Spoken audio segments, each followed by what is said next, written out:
And how was she? Morena.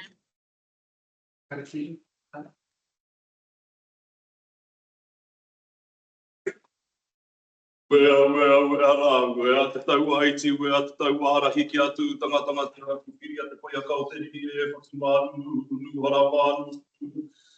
Wea hia aku mate ke taku tua ki taku oro. Kapiha te mana o te i ka kuari roe hara I te tau a koia. Koia ngu, koia whe, koia pasipasi, koia rangahua, koia tamai toro hākina e koe ki matatera, ki wairoti, ki wairota. Te tau mai ai tō huapuru tifa, horahia, whakataka te hua te kauri ki tō ngā waikau, te mata o te urikatiko ki ka haonui, ka haoroa huitanga aro, ka mahuta ki uta, ka mahuta ki tae, he kapua ke ki ko te atirua. Ko te atirua I tau ki hea I tau ki runga, ko te atirua I tau ki hea I tau ki raro, ko te atirua I tau ki hea I tau ki maunga nui, ki maunga roa, ki maunga hauru. Ka tūmaka te taku mana waka irihia nei, ko tō mana waka I te whare kairihia nei, whāno, hara mai te toki haumi e, hui e, ai ki e.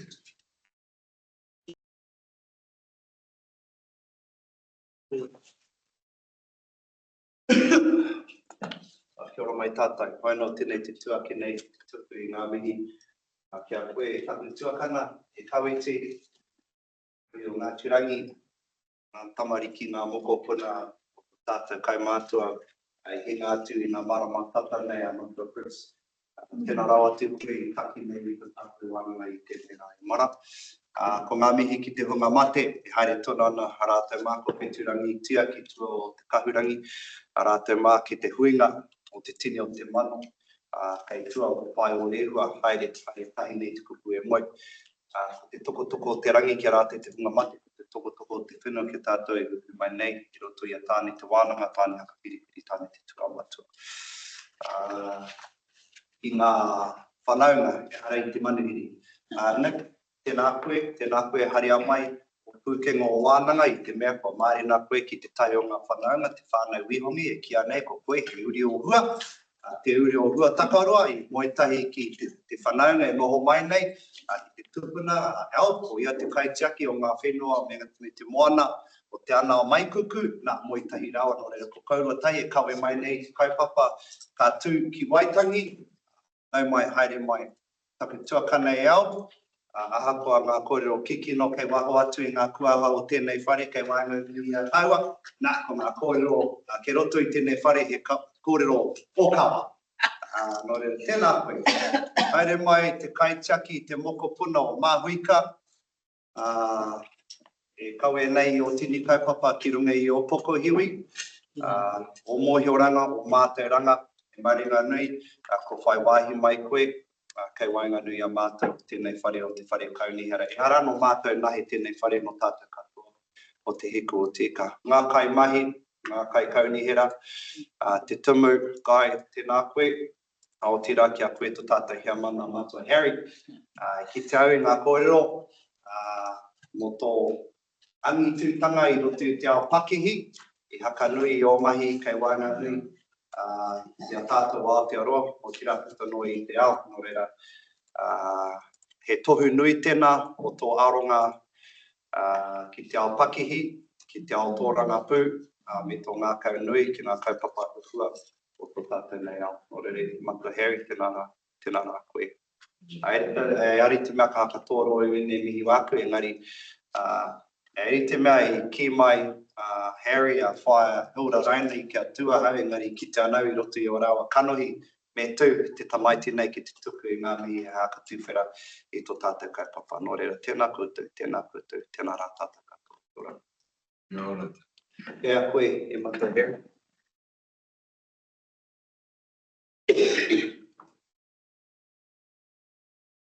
Let's go to apologies.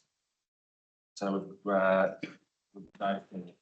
Anne's provide apologies and anybody else? On the call? Got Kahika, yep. Got it. And also I won't be on the hui the whole time. I'll be in and out. Sorry. I'll be unavailable from about 12:30. I've got another meeting this afternoon. Sorry. Well, Steve, we'll use that as a drop dead time. Let's see if we can get finished by 12:30. Excellent. Okay. Someone to move the apologies, please.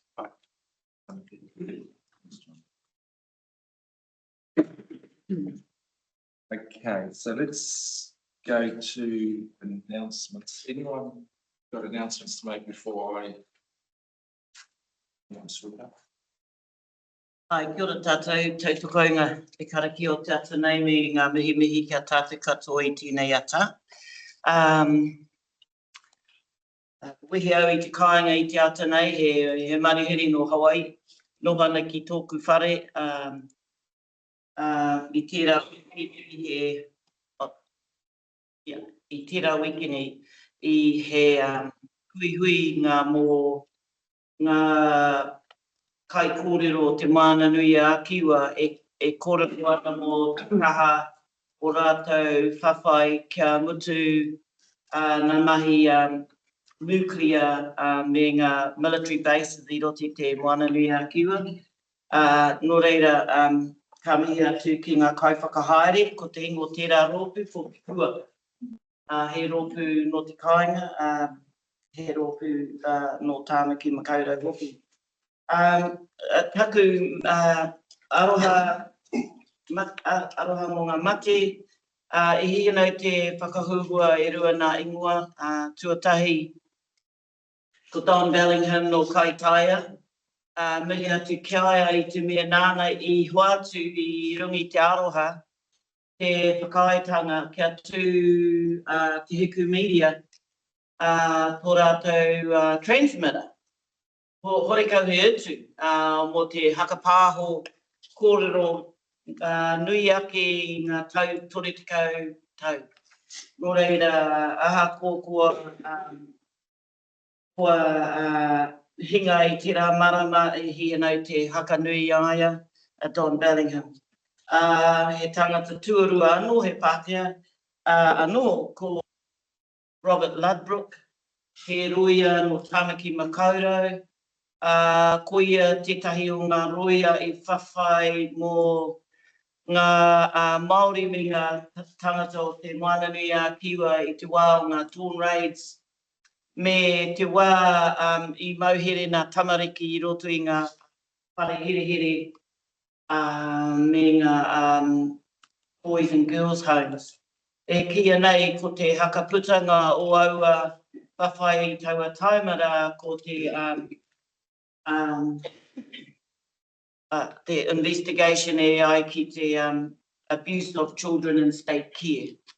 Nō reira, mihi atu ki tērā tangata, Robert Ludbrook. Wena no,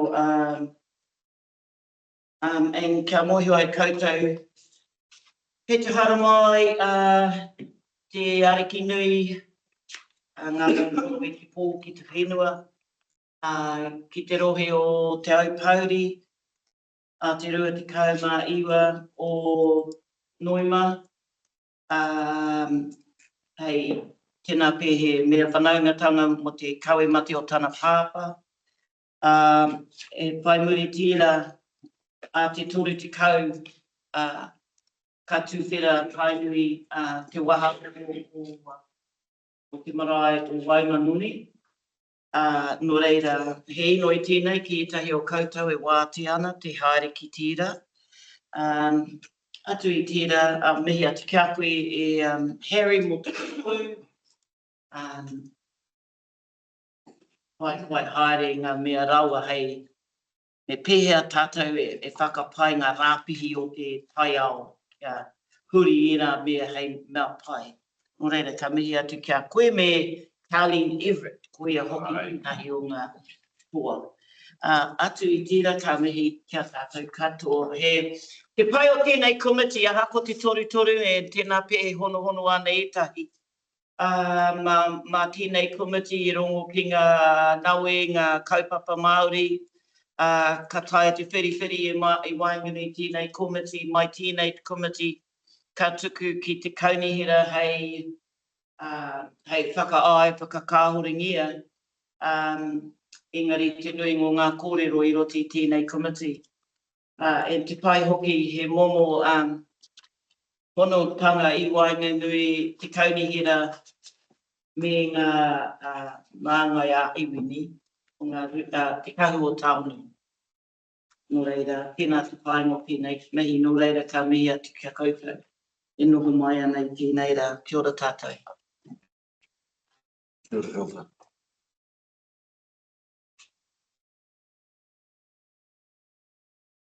Any other announcements?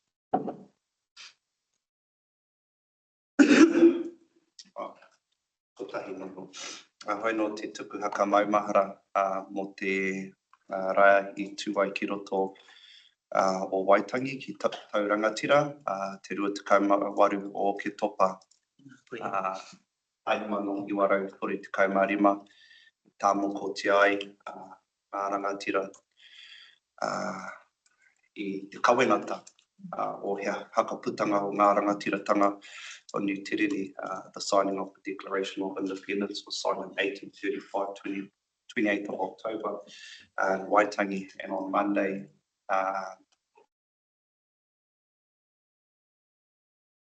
Kawangati Rangiri hosted the commemorations at Taurangatira, which was an event attended by many hapu, iwi and whānau members from outside of our district.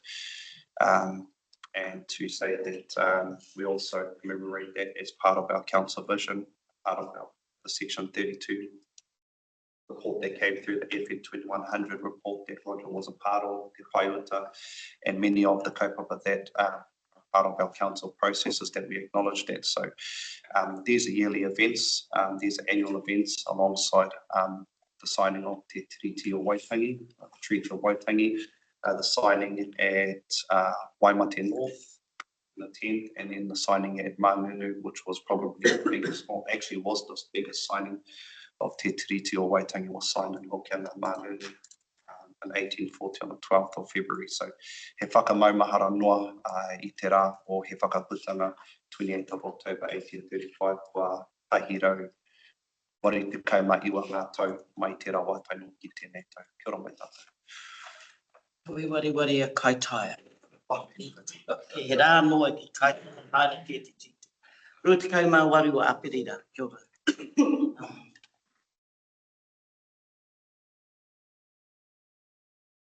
Just a couple of announcements from my corner. We've got someone applying as Kawemati. Tomorrow it's at Ngāti Rihia.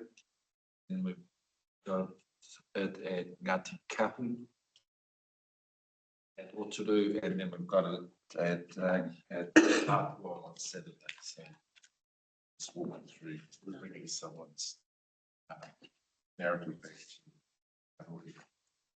The second one is following on from Te Kuaka, which is articulation of a metaphor that's important to us and gives us the context sitting in this room together talking about what's important to us. There was a small delegation that went into Beijing 2 weeks ago and caught up with Japanese. Oh, wasn't me being naughty. The Chinese, the Japanese, and the Alaskans to talk about Kuaka, how we see the notions and the metaphors that sit in there. Tailed Godward.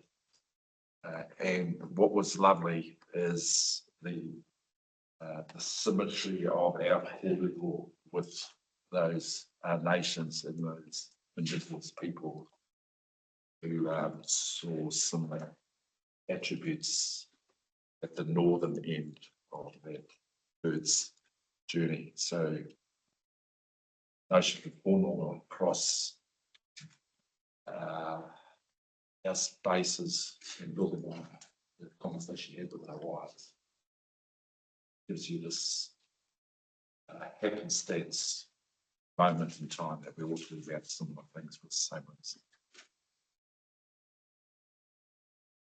Then probably the other one, the other formality around The announcements is we've got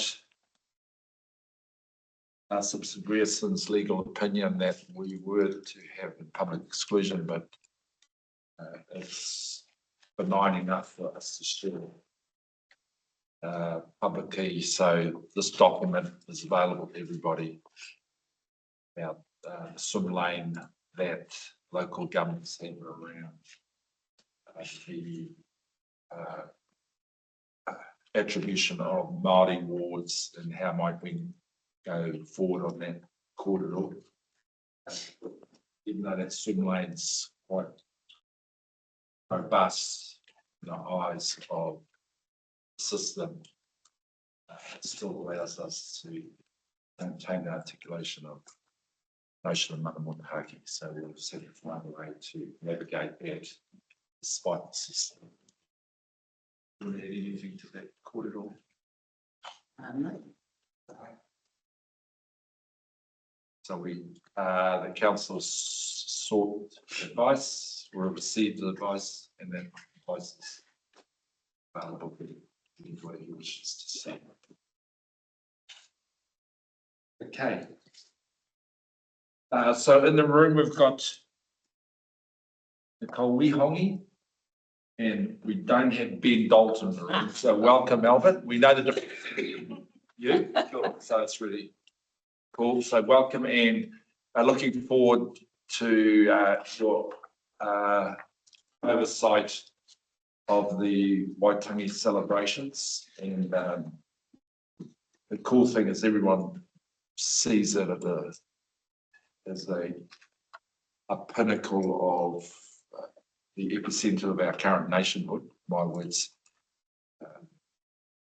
When we're all there, we are celebrating our Māoriness. So let's keep building on that. So let's hand the floor over to you, Albert, to provide an update of what you're seeing, what we need to do, where we need to be, when. Okay, bye. Kia ora tātou, morena, tō waitea I ngā mihi kua mihia, ke roto I tō tātou nei whare, e ākina nei ki runga I a koe kauiti, mā hau koe te tūwhera I tēnei hui. Kia rangatira ai, kia motu hake ai, ngā whakaaro, kei wainganu I a tātou, anō nei, ngā mihi te whakatau I a tātou ki rauro I te ahuri o tēnei whare, te kaunihera o te kua te ika, tēnā koutou.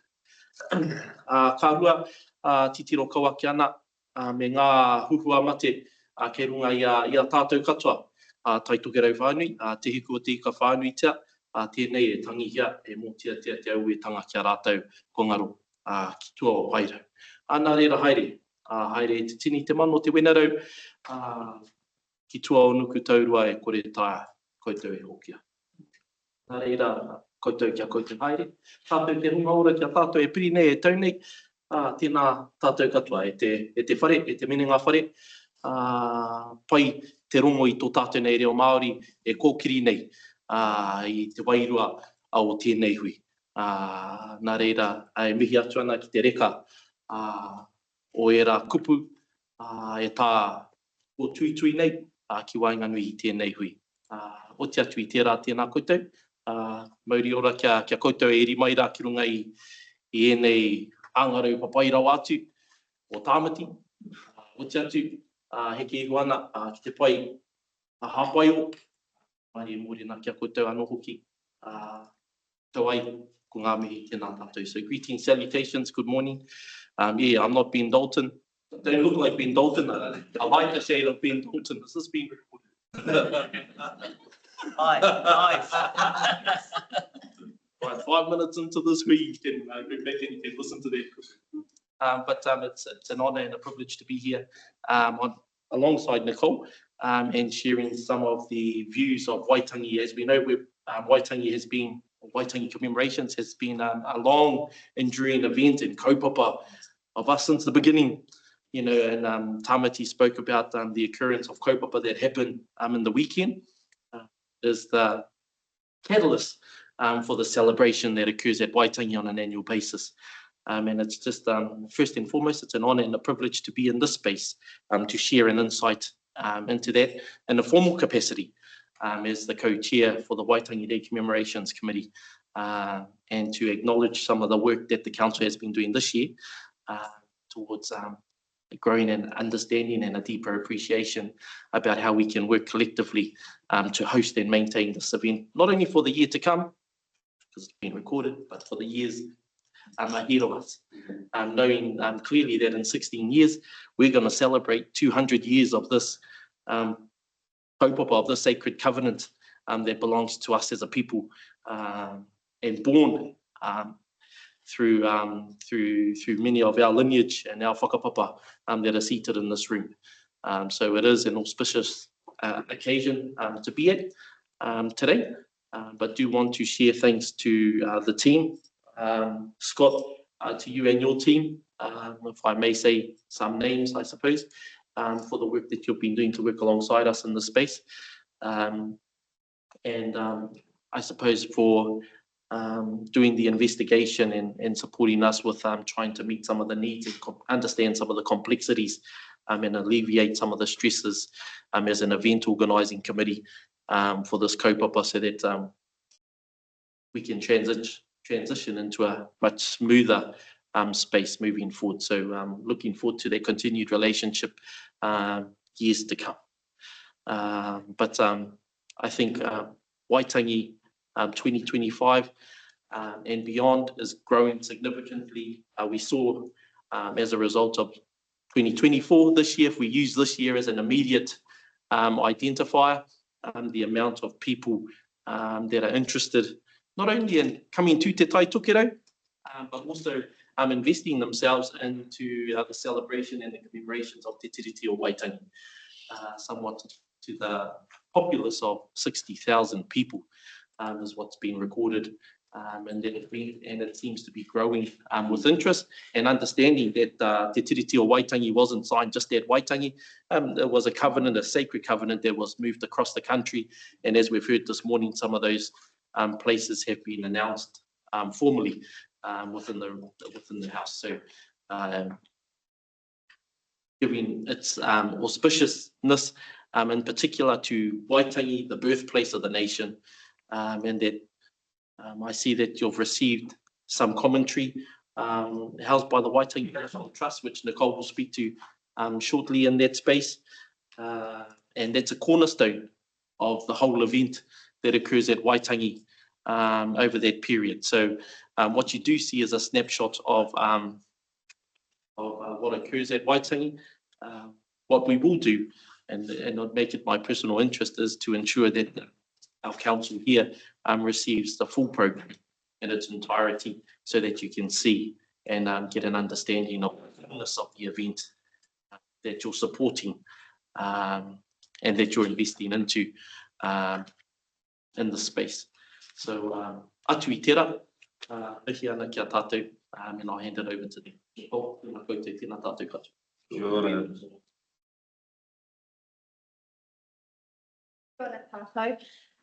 Yeah, so just to highlight what Alb's saying about the collaboration of and the importance of the collaboration work that we need to do to run our event. We've been working collectively with Te Tii Marae, the Commemorations Committee and other key stakeholders to ensure that we are treating it and seeing it as one whole event rather than what's happening at Te Tii and what's happening at the treaty grounds. So we've made sure that our program and timings align collectively. So on the Waitangi Treaty Grounds, the program will kick off on the 2nd of February. We will have traffic management in place from the 31st of February, just to ensure that we don't run into the same issues that we have in 2024, where the roads were and roadsides were blocked with campers and vehicles right from the start. So on the 2nd of February, our program kicks off with the iwi chairs kōwhiri from 9 till 10 at Te Wharerunanga. And then they move down to the Copthorne and they've got their 3-day conference from the 2nd to the 4th. in the afternoon of the 3rd, and we've been mindful to keep the morning free as the pre-opening of the whare at Te Tii will be the main event of that morning. So that afternoon will be the Governor General's pōwhiri from 1 till 3. And then that evening, the iwi leaders will have their dinner at the in the marquee on the lower grounds. Then we've also got a second event hosted by the Chief Justice up in Tāwhoro, which is our other event space. From the 4th to the 6th, our forum or the forum tent will commence on the lower grounds, and that's facilitated by Ngāhoia. So she'll be running that program across those 3 days. We've got 2 pōwhiri that day, so we've been looking at our program that we delivered during Waitangi 24, and we've tried to combine some key groups together so that we're not trying to deliver or trying to welcome 3 or 4 separate dignitary groups. We've moved them into one. So we've got the Judiciary, the Waitangi Tribunal and the Dip Corps combined into one pōwhiri. And then we have the Kingitanga pōwhiri. There could be a possibility that there might be a switch around, that the Kingitanga is in the morning and the Judiciary Dip Corps in the afternoon, but we're just working through those logistics at the moment. That evening, we've been working with the Waitangi Tribunal. Obviously, it's their 50th anniversary next year. So our curators have been working with them to produce an exhibition based around that with photography, and we'll have the opening of that in our gallery that evening. Then in the morning of the 5th, will be a pōwhiri for the Pacific Island community. The Supreme and High Court judges have their hui in our learning centre, and then that day is also the pōwhiri for the parliamentarians from 11 till 1 at Te Wharerunanga. We're also working with Kaupapa Collective, who are developing the Housing Expo again this year, for next year. That was really well received this year, and we just had Minister Pōtaka in our board meeting yesterday, and he was asking if that was going to go ahead again, because the ministers, it was really well received by the ministers. So that's running from the 5th and the 6th. And then that evening, the Navy Band will open with the Beat Retreat, 30, and then we move into the Waitangi National Trust commemorations evening function from 5:30 onwards. And then on Waitangi Day itself, we have our the dawn ceremony from 5 till 6:30, and we'll have buses running from 4 a.m. To help with that. Then, depending on the tides, it's usually around 8:30, 9 o'clock is the Waka parade. So that is out in front of Te Tii Marae. And then moving through to 10 o'clock is the interdenominational church service. At some point, we haven't had those conversations yet, but I'm sure there will be a hikoi, and that will be arriving at some point in that morning, and we'll just make sure that we are welcoming them accordingly. Then moving through to midday is the midday gun salute. And then from there, we move into our entertainment piece of the program. So pretty full on week again from the 2nd through to the 6th. But yeah, just working through that. Yes, I suppose that's a brief outline of some of the events that are occurring that are being hosted and facilitated through the Waitangi Treaty Grounds. More events that will be hosted are at the Waitangi Marae, are at a place called Taumata Mohi, or Shippies, otherwise referenced to. And then we do have the flotilla of waka that Ngātoki takes precedence in that space. Ngā Toki Matawhāua, our oldest and most ancestral waka, will be on display with and supported with many kaihui in that space. So it's quite a hive of activity, quite a mammoth task to organise and maintain. We do understand that there's lots of work-ons, and we're hoping to iron those out over time a lot quicker. But do appreciate being present today, sharing what we have, and saying thank you for the support that's been currently afforded to support us with hosting the event, not only on behalf of the event organising committee, but mo te taitokera i te taki.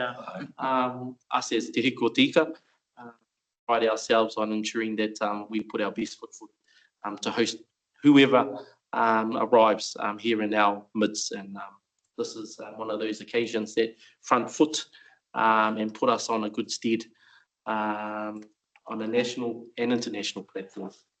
This year, I suppose in terms of economy, this year's Waitangi Week, from what we've learned, brought in $100 million to the economy centred in the Bay of Islands. So that's through the cruise ships that arrived, through the influx of people arriving into that space, and recorded not within the immediate vicinity of the Bay of Islands, but during that week here in Northland. So you can see the investment from a financial capacity of what's going into our local businesses, what's going into our communities.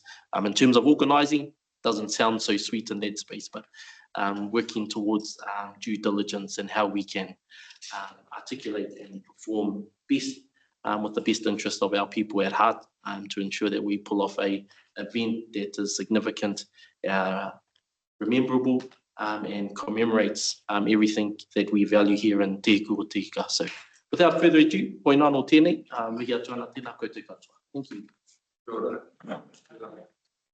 Questions? Oh, John? John. Okay, thanks. Thank you. Thanks, thanks, Nicole, for this.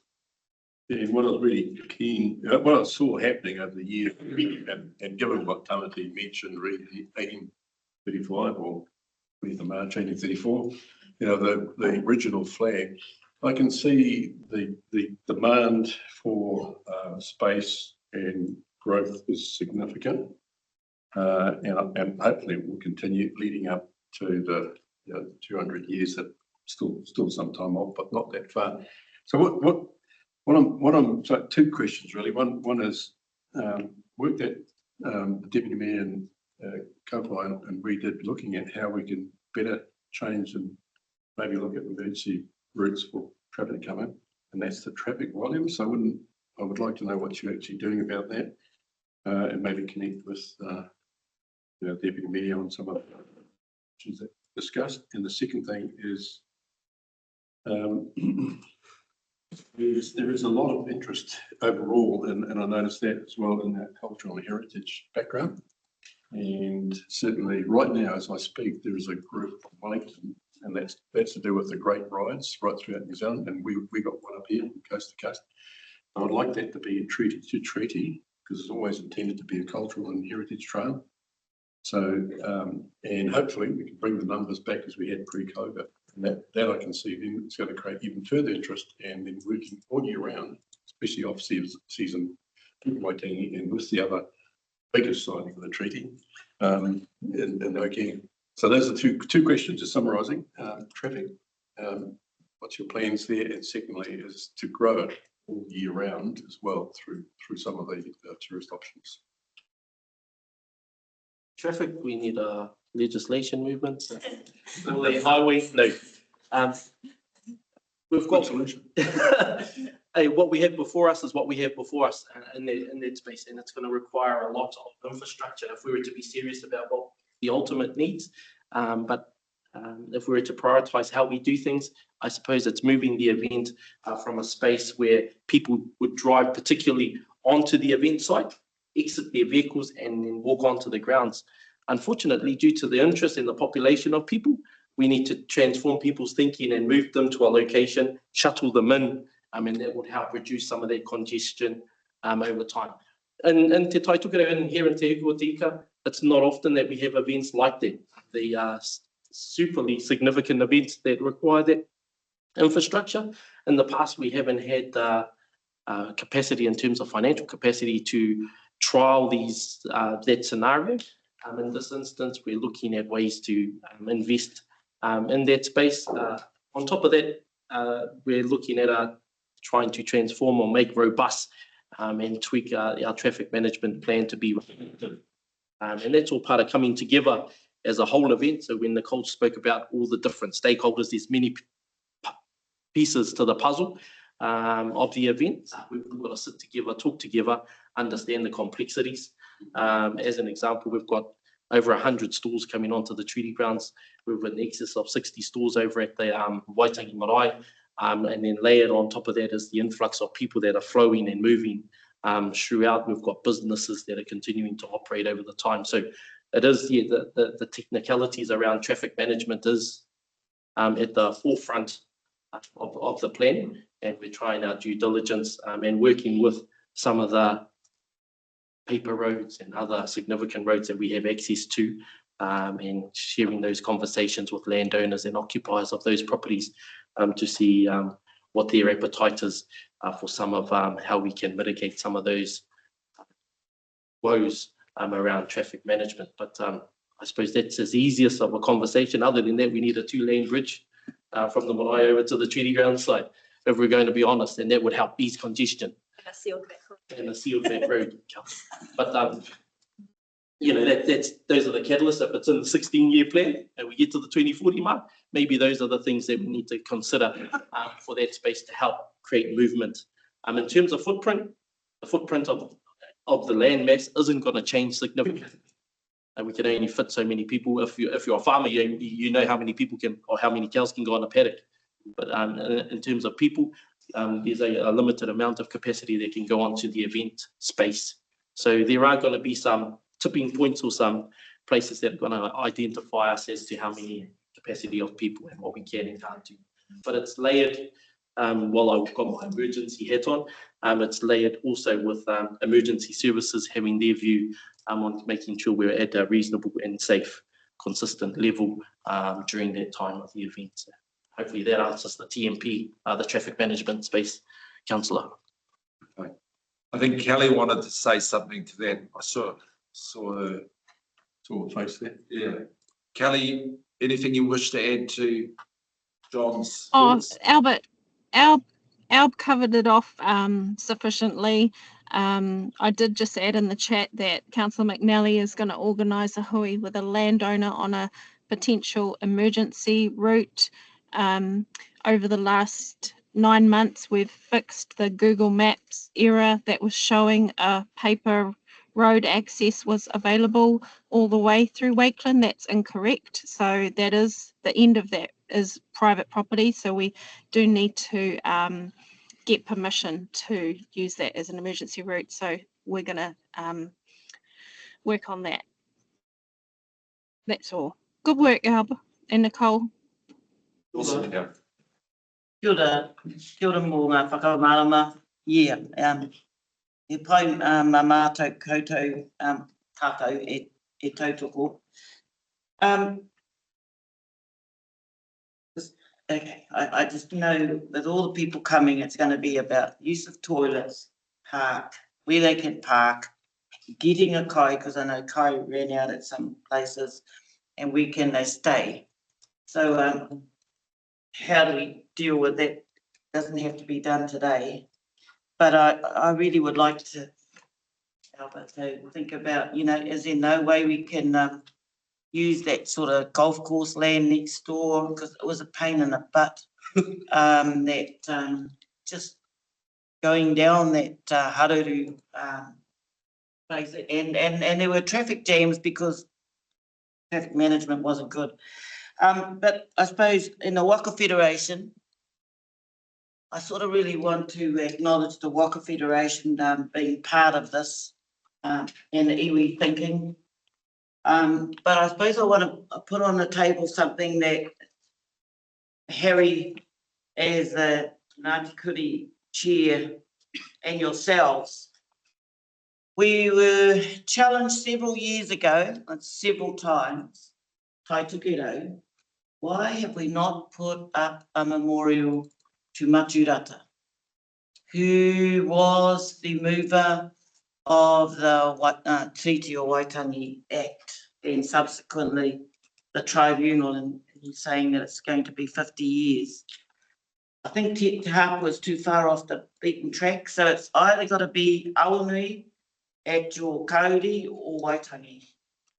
Just saying, just saying. There was a challenge laid in a open forum twice at Waitangi. So something to think about, something to take back to your runanga. I know you've got a whole lot of things you're doing there. And, you know, eventually I still feel that Maturata will be safer in Awanui. The forum, the housing expo, went there 5 to 4 last year and they wouldn't let me in because they all, you know, had to get out. So I'm glad it's going to be 2 days. And I hope the security don't say, oh, 3:45 you can't come in because we want to shut down. That's all. I thought that was a really big cope-up and got 1 day wasn't enough. Even 2 days probably isn't enough. We know. I'll feed that back to Whai Kainga because they shaking in charge of that. So we'll do this. Mr. Chair, my second question, which wasn't answered, I wouldn't, probably offline, but really the vision there is to try and extend, instead of having a big event on Waitangi only, that's going to continue to grow. Can we actually, and many don't come because they see it so large, and can we actually extend that attraction right throughout, you know, throughout the year to everybody in New Zealand, obviously, and overseas ones to come? And that's why we're looking at, say, the cultural heritage aspect of the North, of many sites. So really working with various parties to saying, is that a vision that you've got? Because I'd love to see that actually happen. I suppose just a quick response to that. Although we work collaboratively in the immediate Waitangi commemoration space at Waitangi, the other responsibility we do support is some of the event infrastructure at Mangungu that Councillor Tamati spoke about previously. So it is about sharing the love. It is about spreading that over the, you know, following the journey of Te Tiriti o Waitangi, and then Whaia Hilda did share on the 28th of April is in Te Hiku in Kaitaia. So there is a trail, I suppose, in that space. It might be wise of us as the Far North District to create a significant trail that's based on that space. Te Waka Putunga has its own trail and it's in the Māori map that you can't find on Google, but it sits in the Māori circular space that would identify that. But, you know, for perks of interest and housed within those spaces are awesome conversations, history and stories that align well, steering away from Waitangi in that space. Okay. Just a couple of questions, and it all falls under the umbrella of how can we help? Like, what else do you need? I understand that Scott and some others from council have been working with the team, sorting out some numbers, but there's huge logistical issues that we run into every year, like the traffic, the rubbish collection, parking, safety, road cones, police, all that sort of stuff. And there will be comms that, you know, can be put out on social media, because from what I've seen, there's not a whole lot of comms that goes out on social media in terms of the lead up to. So, and we actually have a comms team here on the portfolio holder, myself and Councillor Busich. And like I said earlier on, these are annual events. We know that they're going to happen, and I've reiterated this message to the comms teams. So if we know that they're happening every year, and we've got the 16 years till we have an even bigger event, and within that 16 years, we also have Te Matatini coming to us in 2031. So how can we further resource you to ensure that when we host this, not a Taitokiro event, but a national and a worldwide event unique to us in Aotearoa, how can we further resource you? That's the part. Yeah, I mean, definitely this year, thanks to Scott, and he's sort of managed to pull on all the resources from council. So we've got Ken from council that's working with our comms person. So 2 comms, teams working together in that space, and Scott's also pulled on different resourcing from council like traffic and to support various parts of the logistics that we have. So this is the first year that we've had a really good council support, and usually we sort of only talk to a couple of you, but now there's about 10 people from council that are all in there, involved with various people. So probably that's that a little bit. Okay, thank you both of you. This is seriously cool, ability for us to see connectedness. So there's probably 3 things we want to do. Is well done, and we all look forward to the event. I think what Tamati is saying, let's get in front of our potential audience early, and then John's saying, how do we extract exponential value around the notion of February the 6th? Unless we have Groundhog Day, every day is February the 6th. We'll have to be thoughtful about those next steps on that, but seriously, well done. And just keep going. Now you can respond. Just knowing that Tamati brought up Matatini 2031. If we go back a bit, we'll be hosting other significant events here in the north of national significance. Te Mana Kuratahi was just hosted as a regional competition here in Kaikohe just recently. 5 groups qualified to that space. They're going to Tauranga next year. After Tauranga, that next national competition is coming to Te Taitokero, coming to Waitangi, whether she knows it or not. Coming to Waitangi. They can be recorded, that one. And then followed by that, that's our primary and intermediate schools Kapahaka Festival, which we saw in Nelson, and we've seen the wake of that impact down there. Following that, 2 years after that, so that's 25, 26, 27, 28, is secondary schools nationals coming to Te Taitokero, to Waitangi. And then we're leading into Te Matatini 2031. And saying that next year is 180 years of the Battle of Kororareka, of the Battle of Mawhekairangi, of the Battle of Ohawai, and then coming into the December, the later of that year, and into January, the Battle of Rua Peka Peka.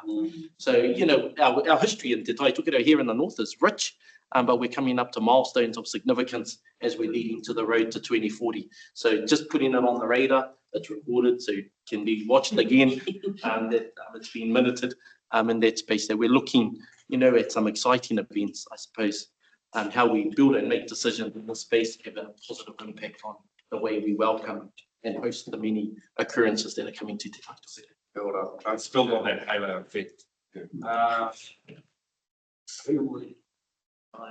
Felicity, on to you guys. Felicity, Kia ora tātou, Felicity Boy Tēnei.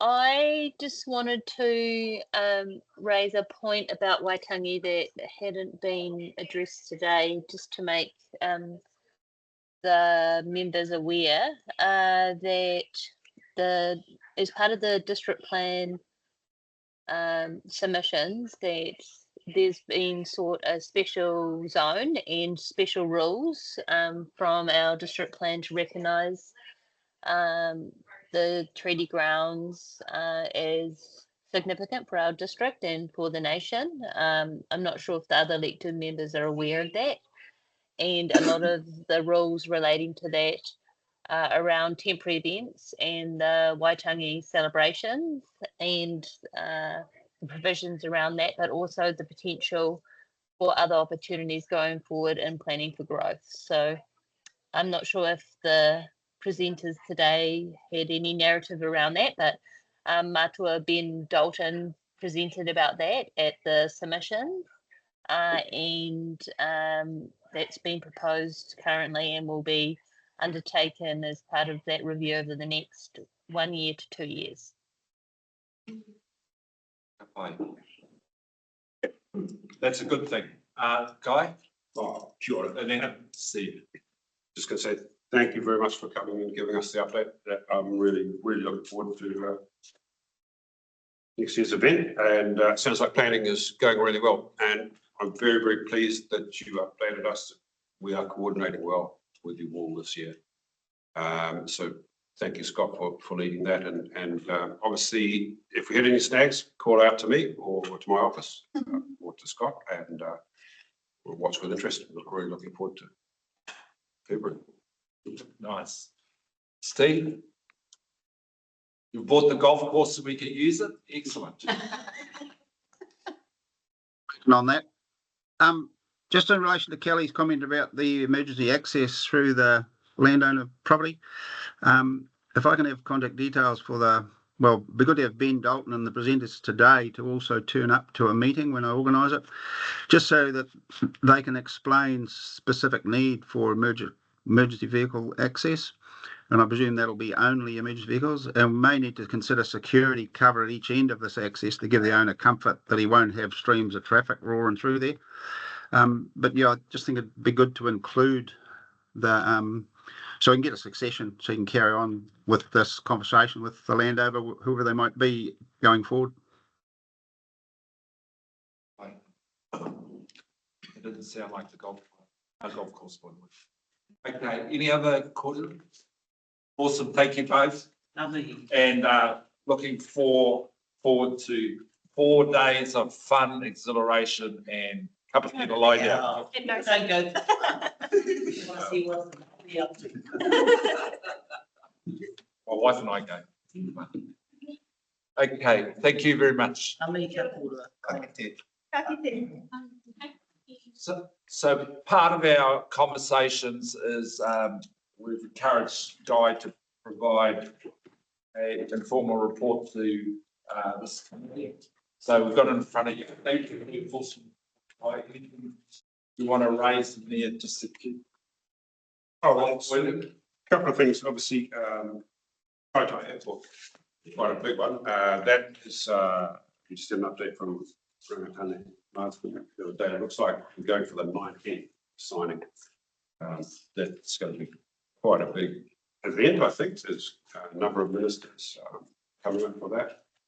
They don't want to meet the hikoi in Wellington. Perhaps. They're having the kōrero with, yeah, okay, 19th of November. Yes, and Te Arawhiti are going to help us organise that. So there'll be a signing ceremony. Where are we at? I think we're pretty much finalised on the lease terms. No Chakato. Lynn's teeing up the property transfer stuff, and we're just finalising the funding agreement for the funds from the Te Arawhiti for the resilience repairs to the airport. Ngākahu, Cody Dam. We met with Desley, was that 3 or 4 weeks ago now.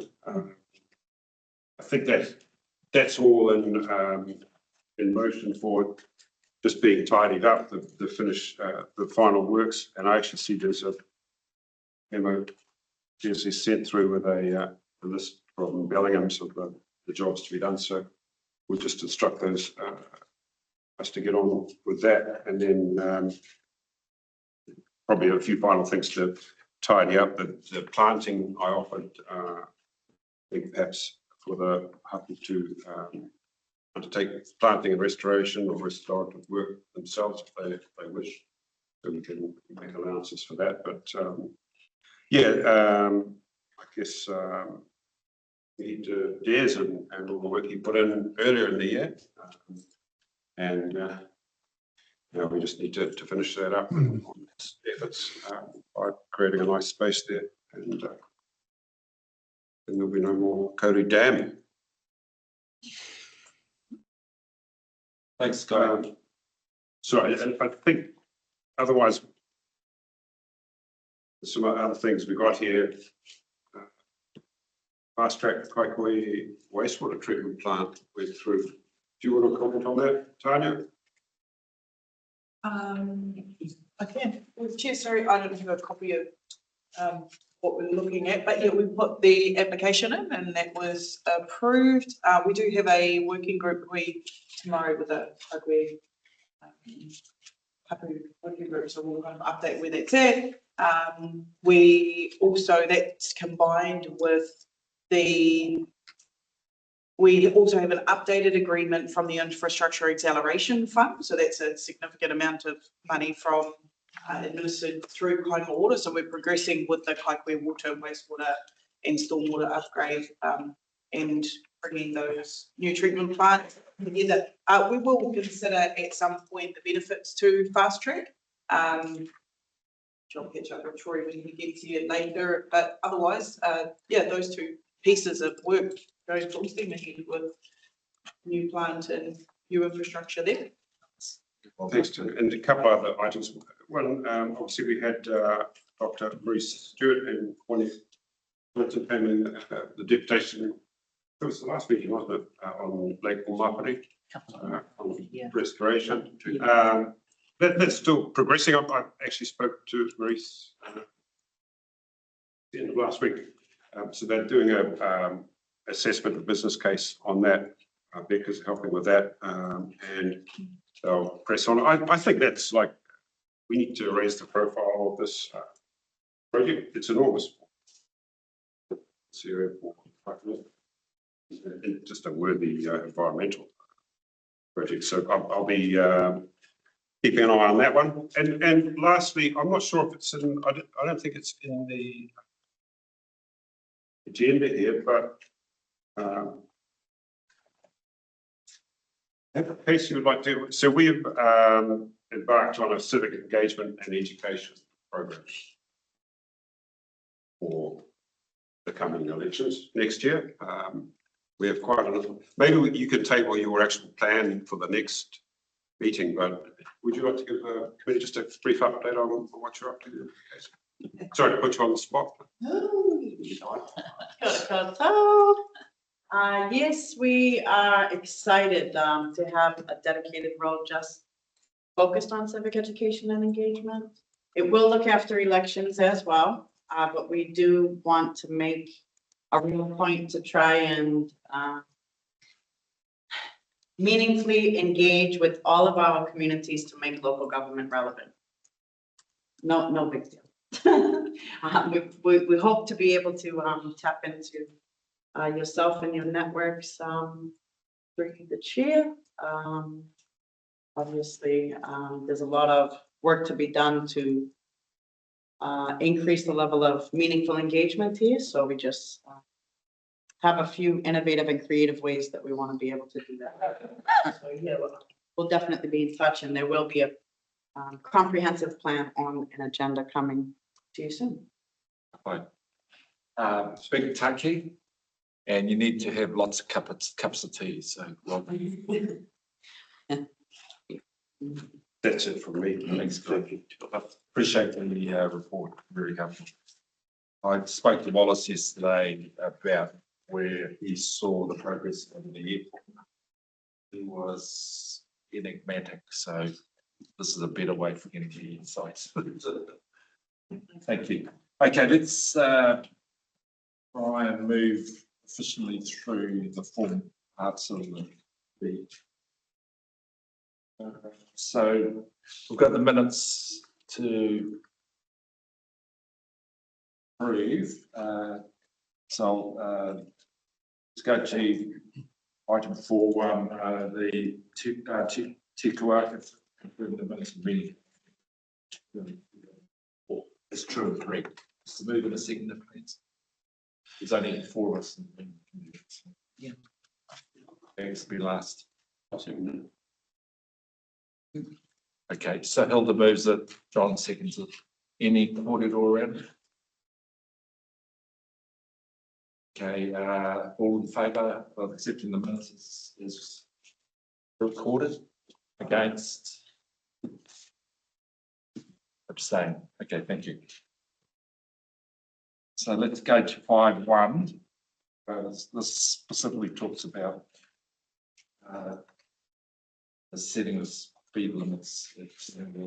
So Hilda and Elizabeth, you guys have been diligent about making sure it comes through here. I see the board minutes and papers, so I'm across that as well. And with Graham Neckel sitting there on our side, I get a good sense of what's going on. So through this process is helpful. So anything you want to add to the court, it'll be on what's the resolution? No, I'll take the report as read and happy to answer any questions. You there, Harry? Yeah. Yeah, Matty Raj here. Good, Matty. Who is paying for this? Yeah, they're gonna change the speed zones and they're gonna put them up at Waipa, Kuaka Street, Hokateri. Who's gonna pay for this? Is it the beach board or is it the ratepayer or is it the government? Are you specifically talking about the signs? The signs, yeah. Yeah. Through the chair, the signs for the beach entranceways have been purchased by the beach board and they'll be going in. The regulatory signs, which is a 30-60 transition speed roundel, will be installed by council maintenance as part of our regular ongoing operational. So what you're saying is the beach board is going to pay for it? As a point of clarification, the beach board are paying for the large informational signs that as part of the intention. Okay. Now, I don't know if you know, and those who are on the beach board, because I've been on the beach board for 6 years. And we went through all the stuff, the speed limit, etc. What we all need to understand that the beach, 90 Mile Beach, is a state highway. It's a highway. It is controlled by the police. And we did do it during those times. The police did come on the beach, but because of the resources they got, it was limited. So anything to do with the speed limit, that's the responsibility of the NZTA. It's their responsibility. They pay the bills. And I'm just wondering, why this hasn't been done this way. Because only a few months ago, the beach board ran out of money. And that was another interesting point, because when I left, there was just over 190,000 left in the account. If you look at 90 Mile Beach, very little can be spent on 90 Mile Beach. And I questioned, where did all the money go to? And there was no response. And they got, I think, from council an extra 200,000. Likewise with Northern Regional Council. But the point is, that's the state highway and that's the responsibility of NZTA. They should be the ones doing the signs. They should be the ones putting up the signs and they should be the ones paying for it, not the ratepayer. Thank you. Could we just have clarification on that point? Through the chair, as a point of clarification, the beach is considered a road, that is correct, but it is under the controlling authority of the Far North District Council, not NZTA. Yeah, there's a lot of beaches that are under control of the Far North District Council. We know that. We can control 90 Mile Beach, but when it comes to finances, it's different.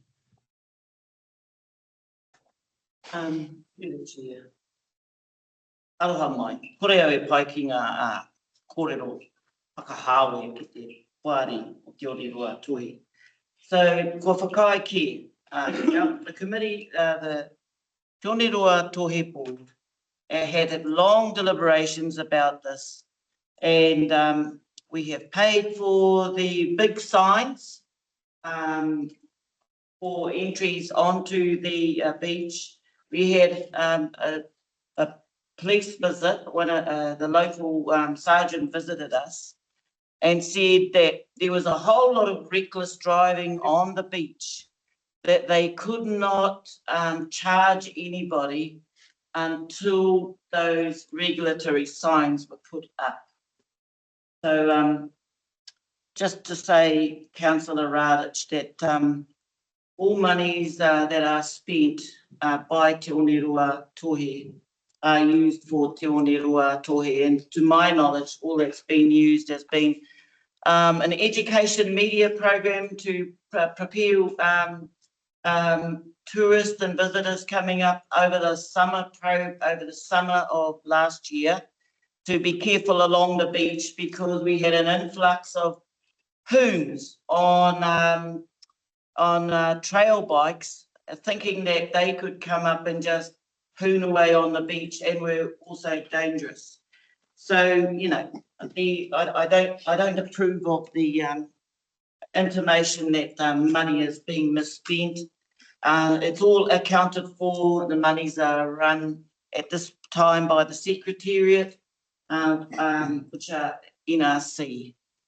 So, and the point of these access points and lowering the speed limits, which you would have talked about in your time on the board, was that a lot of people were getting stuck in those entry and exit points, and that they wanted to slow the speed down for people getting in, getting out, etc. And the only other thing was that the iwi were very clear about they wanted to name the access names themselves from old tupuna names, or not tupuna, but old place names. And so that's all I have to say about that. And thank you, Elizabeth, for coming to the meeting. And our signs couldn't progress because of this technicality, which is why it's come to Te Kuaka. And if we approve it, then it goes to the next council meeting for approval. But I just want to say, Councillor Ardich, I dislike the innuendo that we're misspending money, etc. One of the reasons why a lot of vehicles get stuck on 90 Mile Beach, and the reason for that, they're not four-wheel drive. That's one of the main reasons. I know, I've lived all my life on 90 Mile Beach. I'm only a couple of kilometres away. We will always have hoons on 90 Mile Beach. I was on the beach just the other day, the hoons up and down. So there's hoons up and down Tokara Beach, and Cooper's Beach, you know, Te Rarawa, Orara Beach. And it is a great concern. It is a great concern. And because they do a lot of damage, there's no doubt about it. But yeah, you know, when it's a highway, it's not our responsibility. We need to understand that, you know, that's the responsibility of the government, and that's the responsibility of NZTA. And I've had quite a few discussions with NZTA over 90 Mile Beach while my time on the beach board, and they totally agree it's their responsibility. So they should be paying for the bloody signs.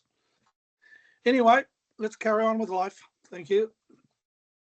Thanks, Matty. Okay, Guy. through the chair. So just for clarification, Councillor Ardich, so my understanding, it's just confirmed by staff, this is considered to be a local road. It's not a state highway, so it doesn't fall under NZTA. Obviously, Te Onirua Tohe are doing a great job. I think I've made a point to attend the committee meetings. They report all the finances every month. And obviously, the committee it's a standing committee of the council, so has the mandate to manage the beach affairs, and you know, we need to get the education program out there. We need to get the signage out there to not only make the public aware, but also to enable police to be able to enforce speed limits. We have to have the speed limits up there. So I think generally we'll do a good job. Okay. Without Mr. Chair. So just to confirm, and off the back of what Councillor Ardich has been asking about, does council or the board receive financial support from central government to manage the beach as a public or local road? So through the chair, the management of the roading aspects of the beach would be eligible for subsidy if that was a project that was put forward as part of our long-term plan, because it is a designated Is that a no? Sorry, is that a no? Is that a yes or no? It's a yes, that it is an eligible expense under our NZTA subsidy because it is a designated road. The installation of signage that we're talking about as part of this project is 6 signs. And so that's a fairly minor expense and is covered under our normal day-to-day operational budget. Like I said, the large, more expensive signs have been purchased by the beach board. Yeah, thank you very much. Harry, 8 years ago, and this is to you, Tamati, 8 years ago, the Treaty of Waitangi, through the Treaty of Waitangi, 90 Mile Beach was given 480. Thank you. I haven't finished yet. No, I just wanted to thank the board and Elizabeth as well for bringing this to Te Kuaka and understanding that it's going to go further to council to accept.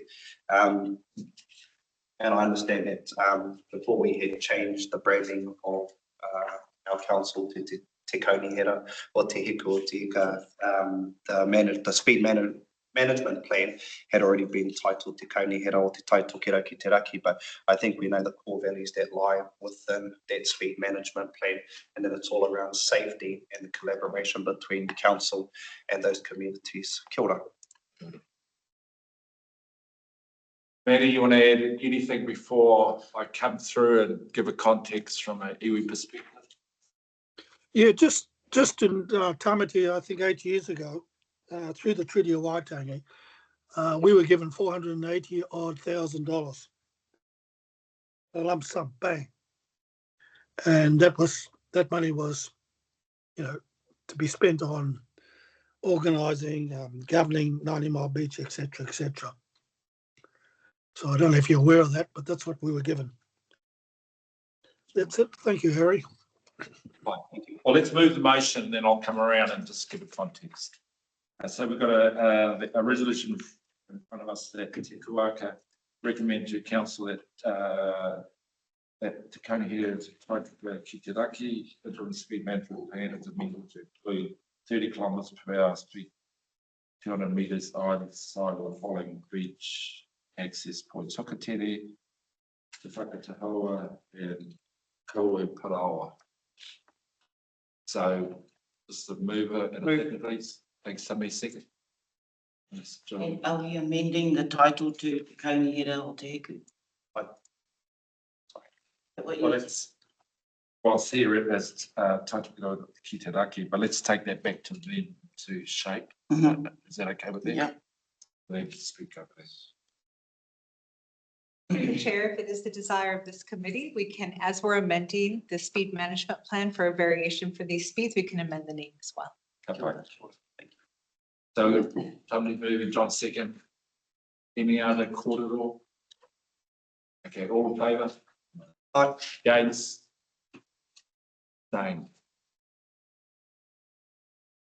Okay, so to give you the backdrop of Te Oneroa Tohi, that's where the mana of 5 iwi stands. It also reflects our Taitiaki role as Ngana Wairu, and Crown and our treaty settlements, collective treaty settlements, provide a resource to create a beach management plan. It did not give us the resource to actually manage it beyond the management plan. So in our view, it's substandard as a starter, but in terms of our commitment to our treaty settlements and the formula of having a relationship with the Regional Council, Final District Council and the Crown, we're looking for the aspiration of activating the mana that sits on that beach. In 1954, Walter Tippin and others took the claim to the High Court that we owned the beach, and they won. And when we attempted to go to the Supreme Court, we did not have the resources. We had the narrative, resources. So for Whenua Iwi, our aspiration is restore the mana of the beach. And the signs here is part of it, it's a very small part of it. The signs already exist in the southern end of the beach. At the northern end of the beach, even though there's signs there that people choose to use a chainsaw to cut them down, and Ngāti stands them up again. Because that's our commitment to the mana of that beach. Okay. Right. Okay, 7.1. There's some really recent legal opinion. Everybody's got it, it's in public view. Let's receive it. So we've got a. Dolly, is there anything you want to add to it? It's pretty straightforward, isn't it? Okay. Te Kuaka received a Simpson Bears a legal opinion requested by on conduct polls of electors on vision of into Māori wards for constituencies and Māori ward poll ones. Sorry to trip over the long words. The short attention span. Mover. Oh, comment. Because we're just receiving it, eh? Yeah, that's all. Sorry. Yeah, we know it's all. Will staff speak to it? I can say obviously on an extraordinary council meeting where Māori wards were debated and to Māori wards, and it triggered the need for the referendum, and council directed staff to seek I think we're on the North Hokianga roads. Are we? No, 7.1. Oh, 7.1. Sorry, I'm on the North Hokianga road. We can be if it's The yellow one. Oh, all right. So really the result of that was when we started asking around it, it turned out that Paituara had already requested legal report from Simpson West, so we've simply tabled that. As I mentioned, I think it was at the RFNG last week. I wasn't trying to predetermine anything, but the legal report is very clear on the consequences of trying to direct anything other or any other outcome than to form a referendum. And in fact, having passed the resolution to go with the referendum, then it's actually down to the electoral officer to conduct that. So I think, strictly speaking, the council doesn't actually have discretion over that. It's the duty of the electoral officer to perform that referendum. That's the way the opinion reads. Yes. Yeah, I think, sorry. So council is just resourcing up to $10,000 to hold the binding poll. Yes. And it is for the electoral commission to enact the binding poll alongside the 2025 local body elections. Well, our electoral officer will do that. Yes. So as a requirement. Okay. Yes. So we've got a sense of all moving parts. not really. Ooh. Is the poll before the elections, like, is it, They run at the same time. the same time? You vote. You do all You have that. to have all kinds of things happening on your voting paper.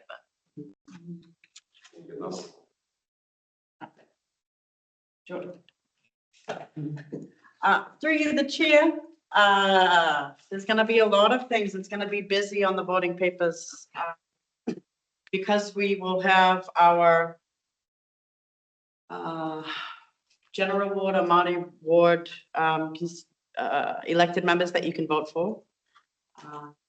Along with our final district council poll. As well as NRC and the members you can vote for them and their poll.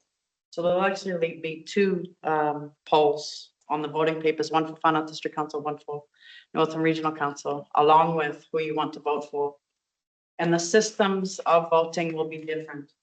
So that's another reason why part of this new role will be to educate leading up to the election period, to ensure that people understand the voting systems, what they'll be voting for, who they can vote for, and then the wording of the poll and how to participate in that part of the voting process, well, to ensure that they're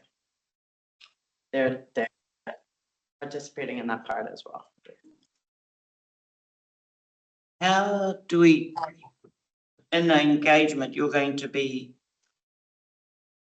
advising people, actually don't just tick one box about who you want, you might have to look at 8 boxes.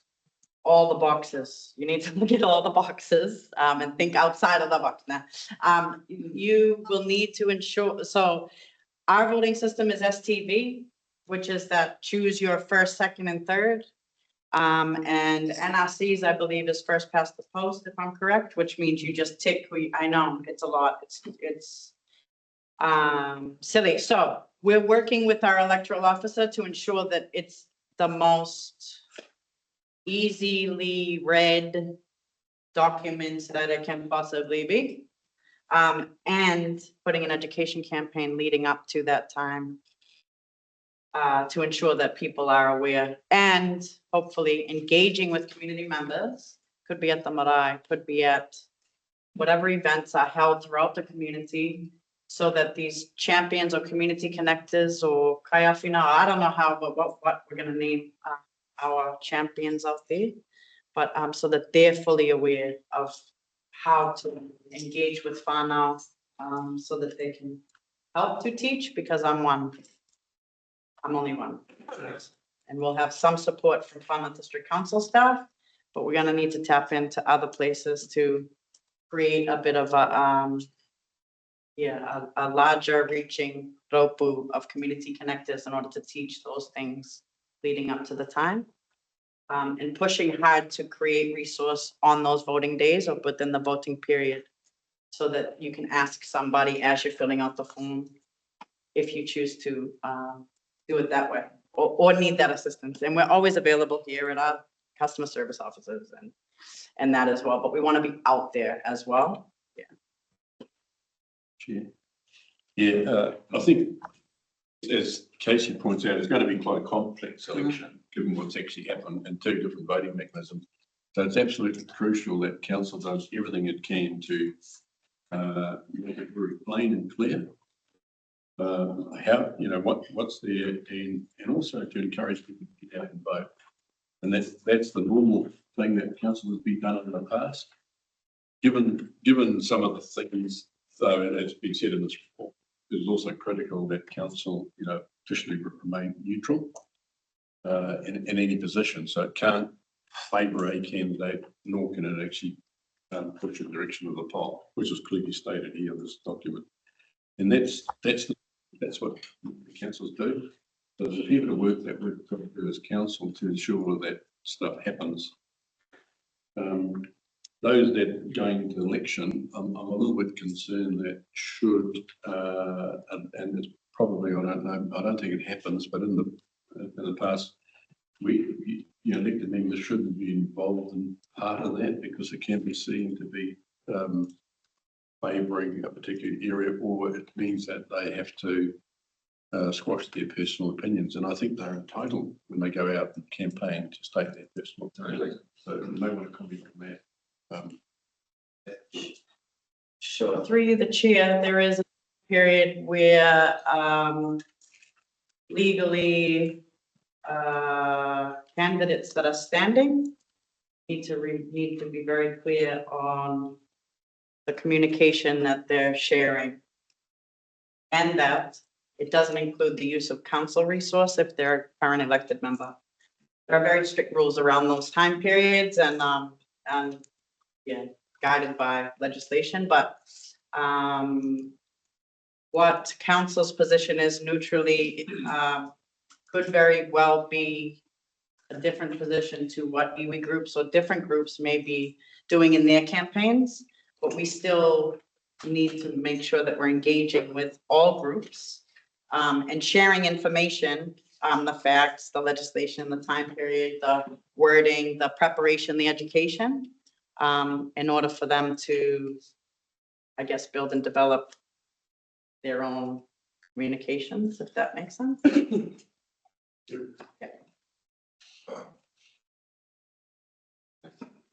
I'm just trying to get through the. Happily about that. Quick comment. So just to be clear, I'll read the Local Government Act requires the CEO to facilitate and foster representative and substantial electoral participation in local government elections. So that's the mission. We've set up this role with Casey to civic engagement and education. Just get very clear guidance from our electoral officer on that. We've already had a session with him. So obviously everything will be done by the book, but really we are looking to move the needle here on this, and it's specifically Casey has articulated some goals around voter turnout, which are quite ambitious. So we'll be looking to see if we can achieve that. But yeah, we need to get to all parts of the electorate, and we need to make it easier to vote, actually. Is one of the things we'll be focused on. So, but that's very much a council management process. It's not for elected members to be involved in that. And obviously, as I said, we'll be under the guidance of our electoral officer. Okay, so we've got the, Tamati, sorry. Thank you, Mr. Chair. Yeah. I'm not happy about this coming back, but it is what it is. At the end of the day, it is discriminatory. It is central government setting up legislation that forces us to do or enact these legislations against our will. And I mentioned it at our extraordinary meeting at the Ngāwhau Innovation Hub, is that during that resolution, and my kōrero is that, and the opinion from Dale, is that council will have to spend up to $10,000 to resource this, and if we had voted to disestablish our Māori rules, it would have costed up to $25,000. So it's actually going back on our communities to pay for this, which is really, really hard, because, you know, we just had Councillor Radich asking about the road signs. We've got a report that was put up on our website and on our social media platforms about the damage of our road signs, which costs $2,600 for our big road signs, $750 for our smaller road signs. All in all, in 2020 to 2021, we spent up to $40,000 just replacing road signs damaged by the communities. And if we're talking about, if we're putting up our hands in the air about these sort of things that are everyday occurrences which impact the safety of our communities within the whānau district, yet we're being forced to spend more money on something that we don't agree with, and our communities have said that they don't agree with it. It's just absolutely disgusting. But like I said, I'm not surprised. Moving on from that, I'm very delighted that our CEO has initiated and set up the civics and education role that Casey's taken on board. Had some conversations, and I just think on the back of the kōrero by Councillor Vucic around council has been delivering the voting every 3 years within our communities. To be honest, it's for a very long time, it has not been sustainable, nor is it equitable and accessible to all of our communities within the whānau district. We're just over 5 hours long and 3 hours wide. And if we're saying that we have been providing a very, very good service to allow our electors to be able to give their vote, whether it be for the whānau district, we're currently under single transferable voting systems, and Northland Regional Council, which is first past the post, FPP, and we're only providing those services at the Tuna Centre in Kirikiri, our Kaikohe headquarters in Te Ahu Centre. That's 3 points, that's 3 locations within the whole of our district. That is not equitable. So that's why I say that I'm very delighted that we've taken on board this role. We're investigating where we need to set up who we need to talk to, and it's not just iwi and hapu, but it's also reunanga, it's also businesses like New World, places where there are huge gatherings of potential electors who can vote in the 2025 local body elections. On the back of that, I do want to highlight as well that there is a period where our whānau can enrol to vote and also change their roles from general to Māori to general 3 months outside of the election date, which is around the 11th of October in 2025. That's yet to be decided because in the new legislation brought in by Simeon Brown, they've changed the days from 22.5 days to cast your vote to 32.5 days, according to the delivery of New Zealand Post, who is contracted to deliver those vote papers during the election period. That is outside of the special vote time, or early vote time. Sorry, so these are all the things that we need to think about. E tātou mā. Kia ora. Thanks, Casey. Definitely we'll get Casey back to present. Okay, strategy. I'd love to see her KPIs, just saying. 75,000. Exactly. 100%. Okay, so we've got this resolution on the table.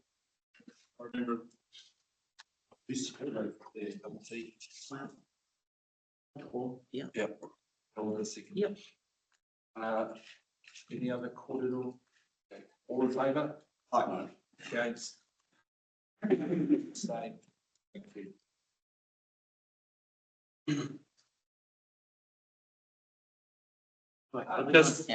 Just in terms of, and I try not to proselytise here.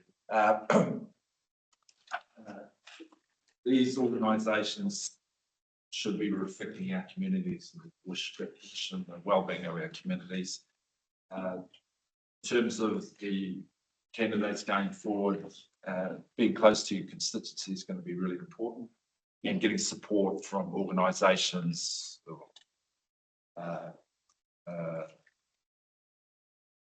iwi organisations, and using our whakapapa to keep our program going is going to be critical going forward. I see it as a cool opportunity, seriously. And when we do whakamoemuti, getting wider for our hiko, maybe we should be providing them a template of what the voting pattern looks like when those voting papers come out. So work really actively at helping out and make decisions that supports their whakapapa. Complaint? It's North, this is the one you wanted to talk about, no, 6-1. North Hokianga Roading Working Group updates. Where's he gone? Oh, yeah, okay, so we've got Te Kuaka received a report, North Hokianga Roading Working Group update. We just got to receive it. Yeah. Move it, John, second. All done. Yeah, I'll comment on it. Committee chair that he should really be talking on, but I guess he said that for a short while. I'm really pleased with what's going on there. I couldn't take the last committee, which apologies are on there meeting. I'm on there as and committee chairs it. They're really being, and what I notice is the action and the good comments have been coming back, and that locals are pleased to see some action actually happening over there. And I think this reflects, quite honestly, the work that's and the priorities that it's shown that now there is good representation right across the district, and they're given a voice out there where they thought they didn't have one before. And really, I wouldn't mind seeing more local, and locals are participating in this decision making. So I wouldn't mind seeing this model being extended to get more local representation occurring at that level where they feel they can get involved. So yeah, I think it's a great initiative, and I'm pleased to see the progress being made. You out there with, I think that for you, but I was saying how great it was. what they're getting a roadie from giving the people a place to get involved in the decision making and the results that we deliver. You wish to add any verbal update? Yeah, just first of all, I want to thank the council staff, Annie Proctor, Garrett, Franz and Fleur for attending that meeting at Pangaru Whakarapa at Te Kura Taumata Pangaru. It's a huge thing for our residents, for our communities to be able to see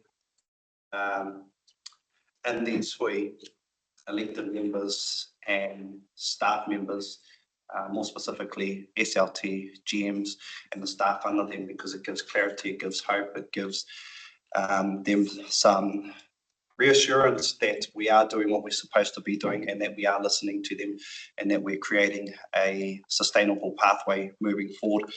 It was a beautiful hui.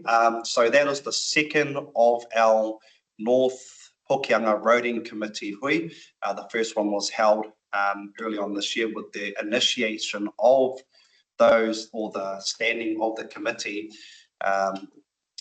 The first hui was held on the 5th of May this year with a huge turnout from many communities, right from Mitimiti, Te Rangi, Te Karaka, Waiho, Pangaru, Motuti, Tamatea, Te Runaruna, Hawarenga, Whangape and Mangunui o Wai. So loads of communities within the North Hokianga area. And I'm pleased to say that we have, alongside Ventia, have contracted, well not us, but Ventia have contracted to Boss Logging or Boss Limited, who will be looking after the Pangaru area slip at Nahareta. They have been working closely with the local landowners. I understand it to be Les Te Wake, who will be who they have had cordial with. They've agreed to do some things on the land and to be able to leave some of the machinery there as well. So one of the huge components that has led to the success of this committee and the engagement from the community is the communication and the willingness from a council perspective to work with our local contractors and to be able to provide them with the numbers and the information that they have been requesting since August 2022 when the first slip happened at Motuti, and we also later on in December had that deputation from Andrew Kendall. And then at our last council hui, we also awarded the contract to CLL Contracting, who have been working on the Mangamuka Gorge slip as well. We have had an update. Last Friday was the last visit for people who wanted to go there and look at the sites. And then they have put a pānui out that they will be opening the gorge in November as well. So that's awesome to hear. Alongside that, I have been in touch with the PR from CLL, one of the whanaunga, Kylie Harris, who has been putting out all the comms for the Mangamuka Gorge slip site. She will also be taking over the comms for the Motuti slip site. She has also created an email address where the communities of concern can email directly and have their questions answered. So that's motuti@cll.net.nz, and I will share this file with all of you as soon as possible. She has also provided a project timeline, although this is indicative, and it just highlights some of the key areas and the milestones, which include the site establishment, rehabilitation works to start, and that leads right up into the roading works, demobilise machinery, and then the road reopening, which is around the 27th of May 2025. So, you know, although it's very early in the stages of getting that slip fixed, I'm pleased that they've actually put up a project timeline to be able to give some comfort to those communities of North Hokianga. And then leading on from that corridor, they had krakia to start works on both sides. So on the 22nd, which I think was last Tuesday, 22nd at 9 a.m, they had the krakia to start the works at Motuti. And then from 9 a.m, 10 p.m, they went to Panguru, to Nahareta, to have krakia there, and then a cup of tea afterwards. So when I talk about community engagement, our contractor engagement, council engagement, you know, the wheels are really turning, and we're filling in a lot of the potholes that have remained out in these rural communities for far too long. So really pleased to be able to bring that news back to us. There were some concerns from the committee members, more specifically Matua Kiriama, around council engagement with the committee before accepting the contract agreement from CLL, and that looked around the sustainability of their taiao. I do see that Doc has been in to look at some of the moko.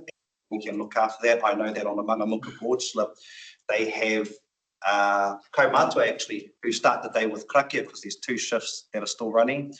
They start their shifts with krakia, they end their shifts with krakia, and they also have Kaumatua who look after aspects of the tile. So that might be looking at what new plants are growing, native plants, and what contractors or what the engineers need to be looking out for when they are digging into Papatuanuku or Maungataniwha. So yes, we do have one more meeting before the end of the year, just to fill in a few more gaps and to give some comfort to a lot of our whānau who are coming back for huge events leading into Christmas. I'm thinking about the Kutai Festival, which is in November. I'm thinking about the New Year's Day Pawaringa events, which is horse racing.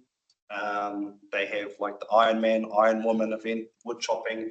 There's about 4,000 whānau that come back. There's also the touch that is being hosted in Panguru.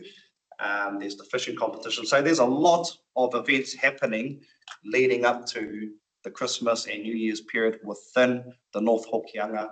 And so to be able to have our roads on the way to completion, or have something in place, is just really, really comforting, not just for myself, but for those whānau as well. Beautiful.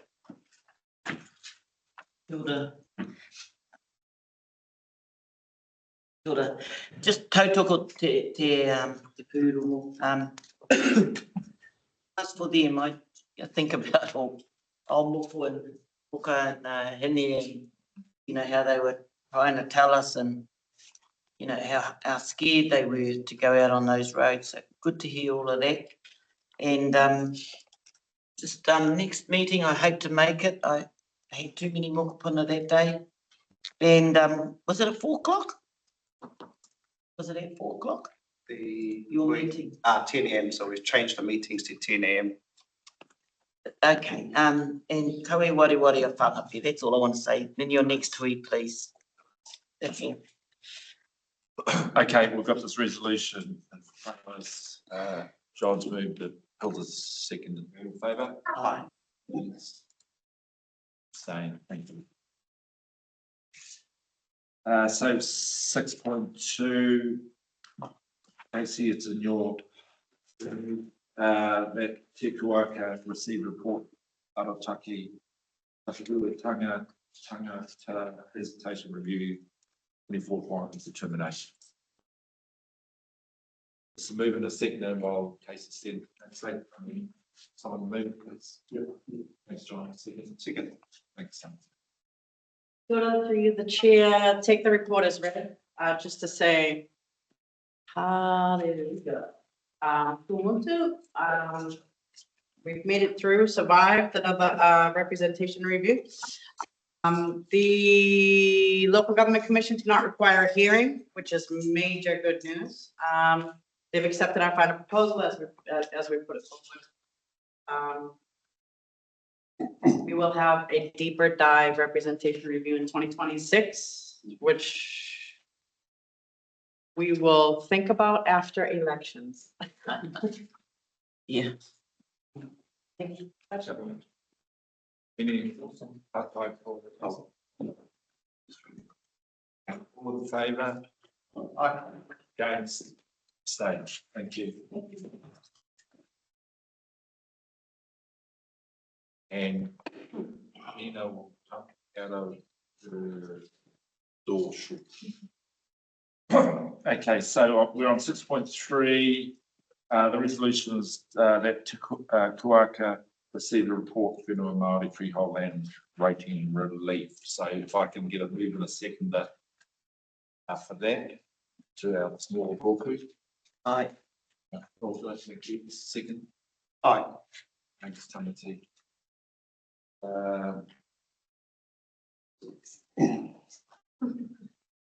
Well done. Hop out of the door.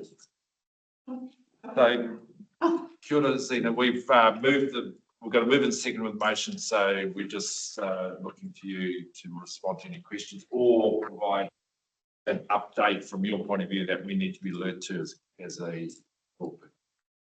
Thank you. Morena koutou. I take that the report has been received and read. Since the submission of the report, these are the key updates. So the geospatial mapping, due to the vendor's health concerns, he has now confirmed that we will have this by the 14th of November. After speaking with the data analytics team, we would need a month after that to import the data capture for this year. But because of the concerns and the delays that we've been having, they are looking at other options as well. Oh, sorry, I ran here. Sorry. It's okay. So another update is the learning and development training. We currently have rolled this out to 2 teams within council, and we have booked more teams in for the training. So the 8th of November, we have booked in for Kirikiri Service Centre and the libraries. The 22nd of November, we have booked in for Te Ahu libraries and front counter staff. Another key update is property reviews. We're currently reviewing 49 accounts with the total arrears of 165,000 in arrears. We do expect to have these done for our next report. We currently have 8 CE write-off requests that are in the stages of being reviewed and or approved for processing, which is approximately $50,000. Our next update is the external trial learning workshop. We had scheduled this in for the 24th of October.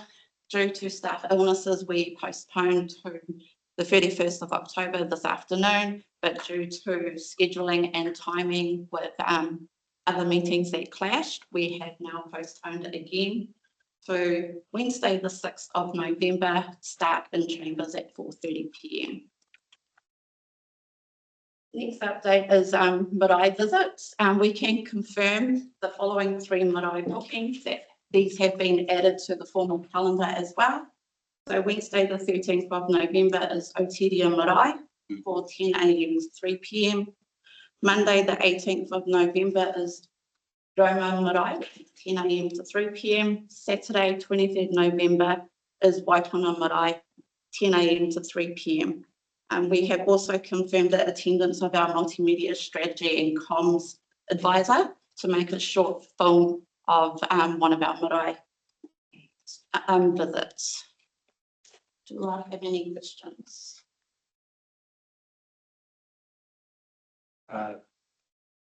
Any questions? Yeah, any questions? So you're comfortable with the time frame? Because that's the bit that we always smash us out against. Right. Yeah, just a few things. There was the concern that staff investigate another date in November for the Otiria Marae visit, because the concern the Te Kuaka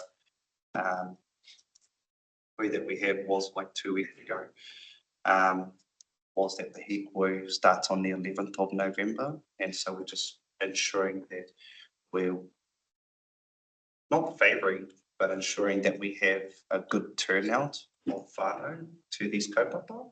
So that's my first question. Through the chair, if I may answer that, I did have a catch up with our Te Hono team in regards to the hikoi and our dates for the booking of Aotearoa Marae. Based on the dates, we were expecting the hikoi to be in Auckland on the 13th of November, based on the itinerary that they had posted. So we made that decision that we were quite comfortable that the hikoi had passed through Te Tai Tukiro, so that we would continue on that booking. Oh, thank you, Sina. And the other part, so we've got the multimedia and comms advisor will attend Māori. Yep. Is it? They make a short film. What are the plans leading up to the event? So in terms of letting I know that this is happening, have we got anything going out on our comms, or are we just specifically giving the pānui to the marae and give them the responsibility to be able to put their pānui out to their whānau? Okay, so currently our comms and engagement person within the working group, Will Davis, is working on those comms so that we can send them out, and also for each marae. So what we are looking at doing is that we will get it up on our social media, and we will use our email database that we have to send out those comms as well, to let them know that these are what is coming at the marae.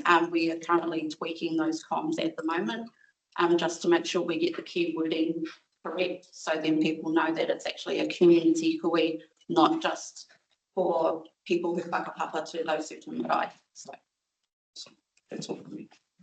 Awesome, something, right? Well, just a high level comment. I need to thank Councillor Rakina for bringing this matter to my attention, which I'm pretty sure was at the December council meeting last year. And you've given it a sense of urgency. And what I learned as we start looking into this Whenua Māori Movement Act is that there's been a very ad hoc approach to this, addressing these issues in the past. So I just wanted to meet to staff actually. We have a working group, we have comms, Te Hono, finance team. Zena, you're doing a great job in pulling this all together. Charlie, thanks for just maintaining support and focus on this kaupapa. I think I'm really pleased that we've got a really cohesive strategy that will be long-term, educating people and making sure we do the right thing for this. So, yeah. Awesome.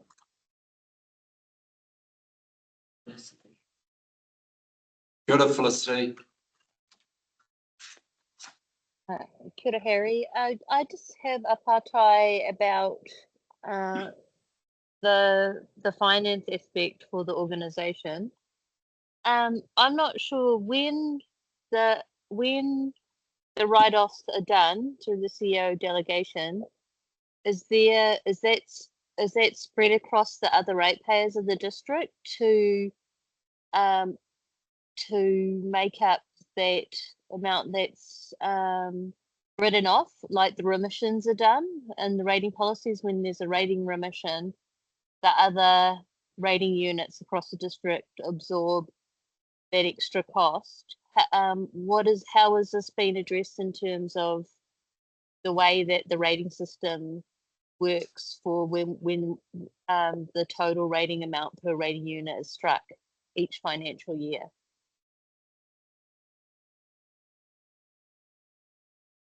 Charlie's going to respond. Thank you, Councillor Foy. So council, under our accounting policies, carries a provision for doubtful debts, is the term that it's used. That isn't applied to any specific group on council. That is a general provision. We have a figure which is included in the annual plan, which recognises that over time we have an average arrears balance which doesn't get paid. So in terms of how that's impacting across the council, it's covered by our general arrears policy, and we do accommodate that as a part of the annual plan through annual and long-term planning processes. So we do have a note in the report that the financial implications are, we consider it minimal.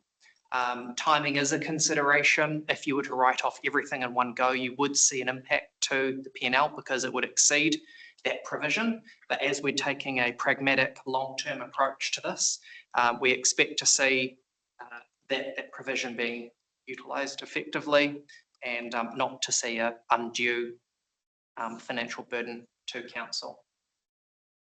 Felicity, Just two supplementary questions for that. One is the GST aspect and our ability to, the timing of our council to claim all the GST on the doubtful debt, and what is the total figure of the doubtful debt that we budget for? So GST, when arrears are written off, an adjustment would be made in our GST return. So council is in a net position from that point of view. When we raise an invoice, GST is collected, well, is booked, and when we write the balances off, it'll be reversed as well. So council's neutral from that point of view. I'd need to double check the number that we've got as we're going through the annual planning process at the moment, but I believe it's in the order of $1.8 million per annum across all rates accounts.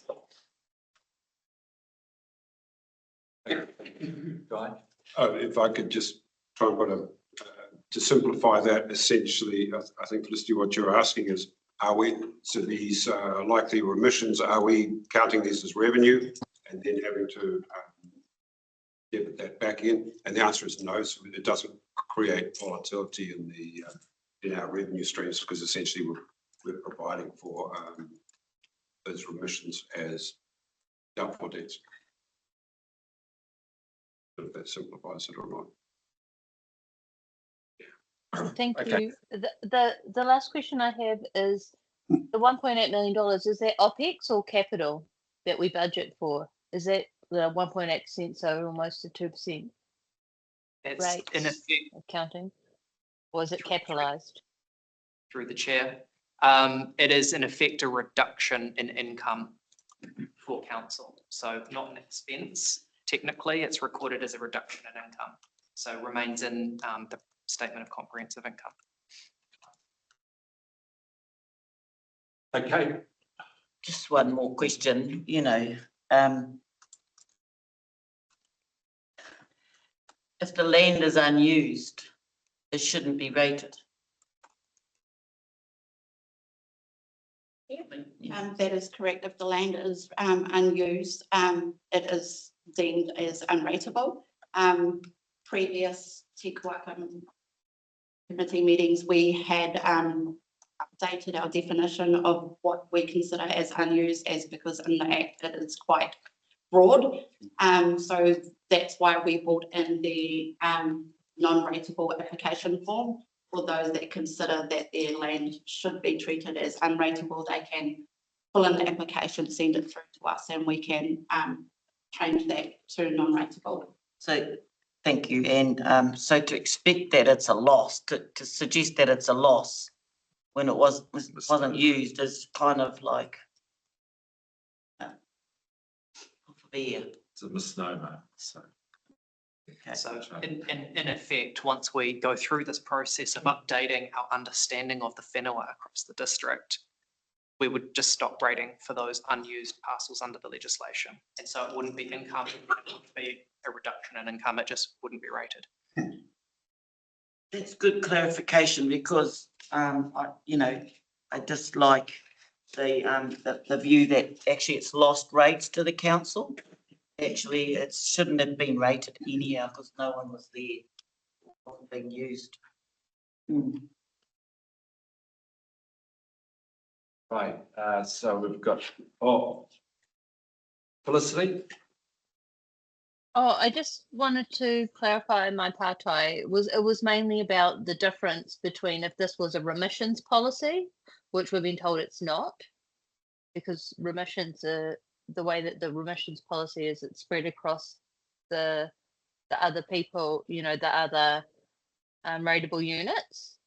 And in this case, it's not. What we're trying to do is we're trying to ascertain which people, which property should be rated or not, so that we know that going forward, this is the number of people we'll be rating, instead of budgeting for money that we won't actually be collecting. That's my issue, that we're not budgeting correctly at the moment. And Charlie said we will get there, but I'm not sure the timeframes either. Thank you. Okay. Right, here, Marama. Right. Okay. The Hilda's moved it, Pamji seconded it. All in favour? Aye. Against? Abstain? Thank you. Thank you. Thank you, you two. Thank you. Hilda. See you. Well done. Don't run back. Just take it. Okay, so we're on 6.4. Resolution is Te Kuaka receipt of local have done well, creating a utilities entity in the waters industry. Mr. Mover? Yeah. Second. Right, thanks, Hilda. You're too slow, can't you? So, Pani, anything you want to add to this corridor? Through the chair, no, I will take the report as read unless there are any questions. And Dolly has just reminded me that there is a further workshop on the 20th of November. Okay. Any Hatai? Yeah, just clarity on page 62. Map, a little graph, diagram, I should say, showing the different models 1 to 5. I have to admit, between 2 and 3, single council owned and multi-council owned, and the lines coming down, it does cause a bit of confusion, because I thought that both of those models, if we once we got to 500% higher borrowing limit allowed, only for those, which I think is shown correctly. But then it says council provides support. And then there's a line going from no council financial support. There's 2 lines, and I thought they're mutually exclusive. So just the clarity around that. And then you've got the mixed council consumer trust. I thought, and then it's just shows no council financial support. Because it's mixed council, there might follow some council obligations as well. So just clarity, my clarity. Through the chair. With regards to CCOs, regardless of whether it's just a council CCO or a combined CCO or multiple councils, borrowing arrangements through the LGFA would require council, parent council support. Exactly the same as we provide to the facility, which I've commented on as Taituara and various other forums. And, I would anticipate in the coming year or so that LGFA should be looking to change that arrangement. Thank you.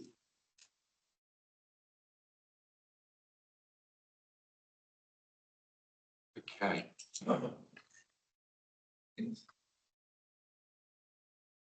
Okay, so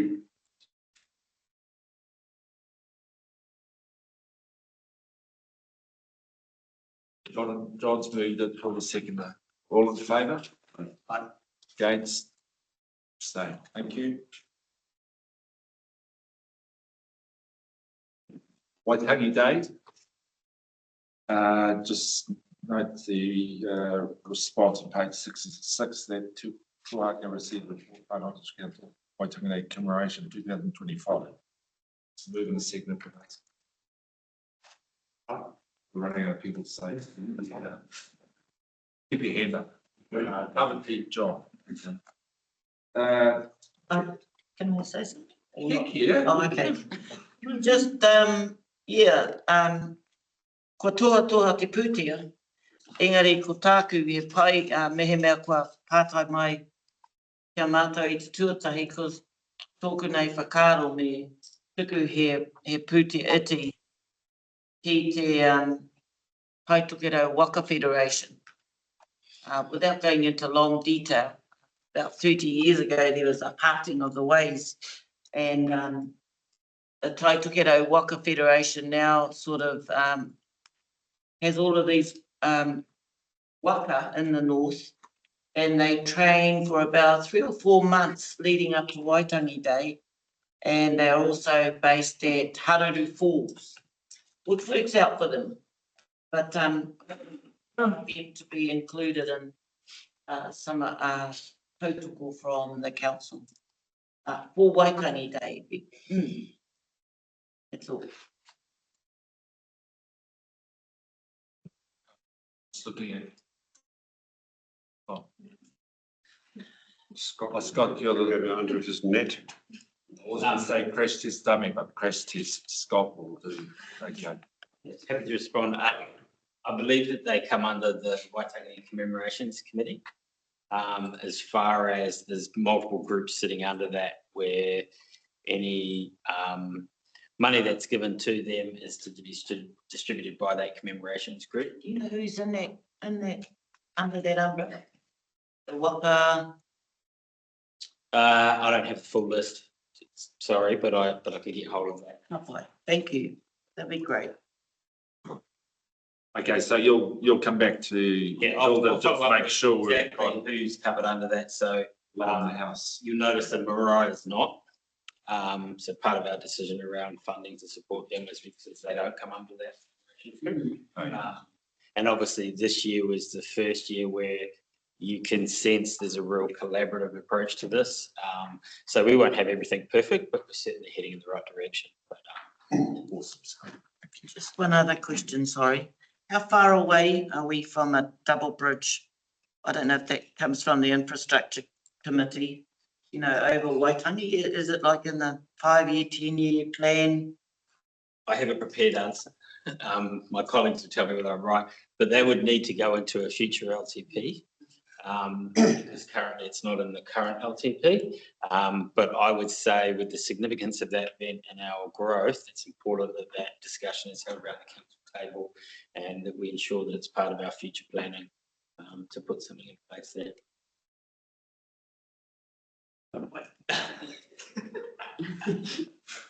Just commenting on. No one's come back to you, so they did probably right. Yeah. Yeah, I like the idea of double, put a cycle lane on as well. 65. Yeah. 65. Jump bridge, hang bridge. Page 65. I noticed there, we've got key takeaways. So presumably that's when in the meeting you actually had, there were key points that were raised there. Traffic management, health and safety management, collaboration, improvements, planning for future events required, like double lane bridges. But then you've got the internal group that's been established too. Comms are definitely in there, which is really important, so we can get that out there to the public. I agree with that. And road and traffic management. What are, and I think 100% agree with that too. Council, I think, has got a big role to play in there. What is your plan? Because we haven't formulated that yet, given what happened the previous year with traffic, which we've sorted out some of that as otherwise not there, pointed out in the previous quarter what we had.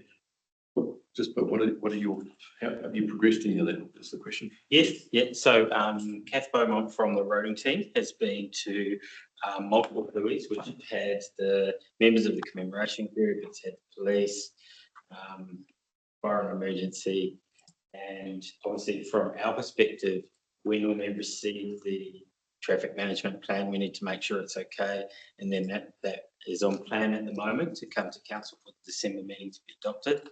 There's a hui tomorrow at Waitangi. I'll be attending that with Kath, and that is looking to finalise that traffic management plan. And again, it will have all those parties involved, police, emergency services, and they've taken into account all of the impacts of last year and looking to mitigate those in this future plan. Waka Kotahi will also be in the room for that. Kath has called them in, and also the people who are responsible for the traffic management on the day. That resource will also be in the room tomorrow. So it's been quite a concerted effort to get all the people, right people to ensure that we get the right traffic management plan moving forward. And don't forget, Councillor McNally is connection with some of the farmers there, which may be able to give you an emergency route. Yeah, I might reach out to you, Councillor McNally, just post the session just to dovetail and see your availability and just ensure I've got that information at hand. That's for that. Felicity's got a question up there. Are you able to answer it, or can someone in the room answer it? Come back to it, please. Through the chair, yes, the Waitangi Bridge is a council asset, not a state highway, not NZTA asset. Check council. It's quite quaint. I'm not sure why you want to make it bigger. Just to add one more thing. So I've given you an update, but it was only an update at that point. Clearly, we've had some more traffic management plans. Ken's actually meeting with the Waitangi Trust Comms people today. He did a draft plan. They were on board with it. We're going to be more involved. I think it came up about us sharing information leading into the event. So we're looking to do that. And then really we're about laying the foundation for future years. So that's looking at that economic side of it, and probably lobbying at a high level around the significance of the event to attract the appropriate funding from central government. So this is laying a foundation for future development, particularly knowing all of those events that are coming up in future years. But I think if you can hear from the Waitangi guys, we're in a pretty good space. So thank you.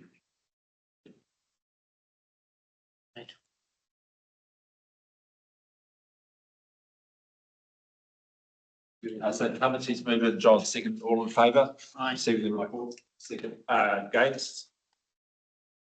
Saying, thank you.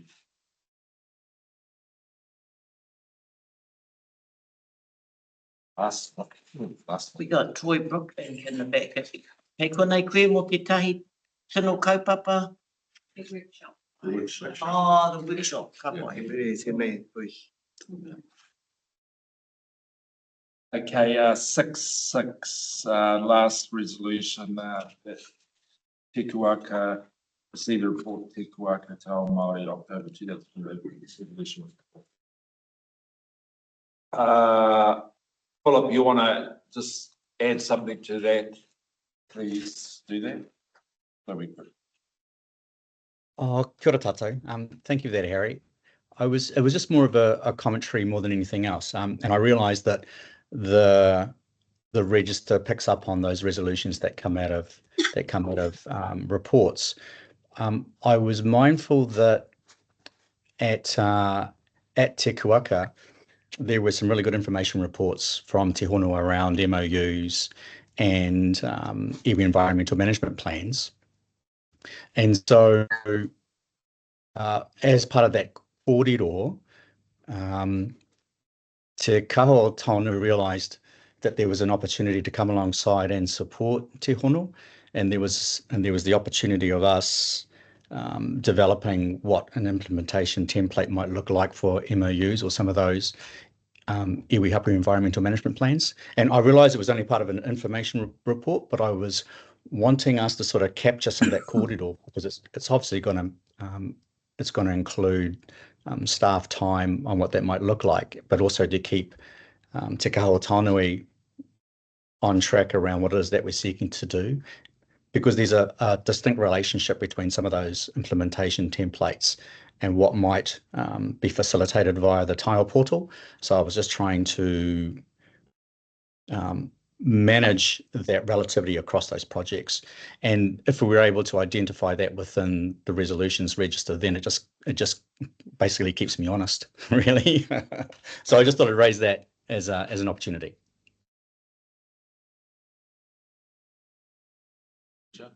I'd like a coffee. So just looking around the room, how might you reflect that thought in the resolution, or we just take that aside and create a piece of work that makes sure it's connected? Through the chair, I think we'd have to create a resolution from the committee first, Phil. So if you want to table a work plan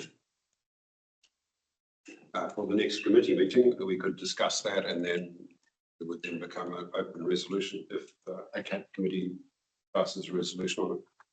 Kapai, sounds like a cunning plan. It's Kelly. Sorry, I'm just rejoining the hui. Where are we in the open resolutions report? Aye. Yeah. Oh, okay. I wonder if we just move an amendment to add this item as a resolution.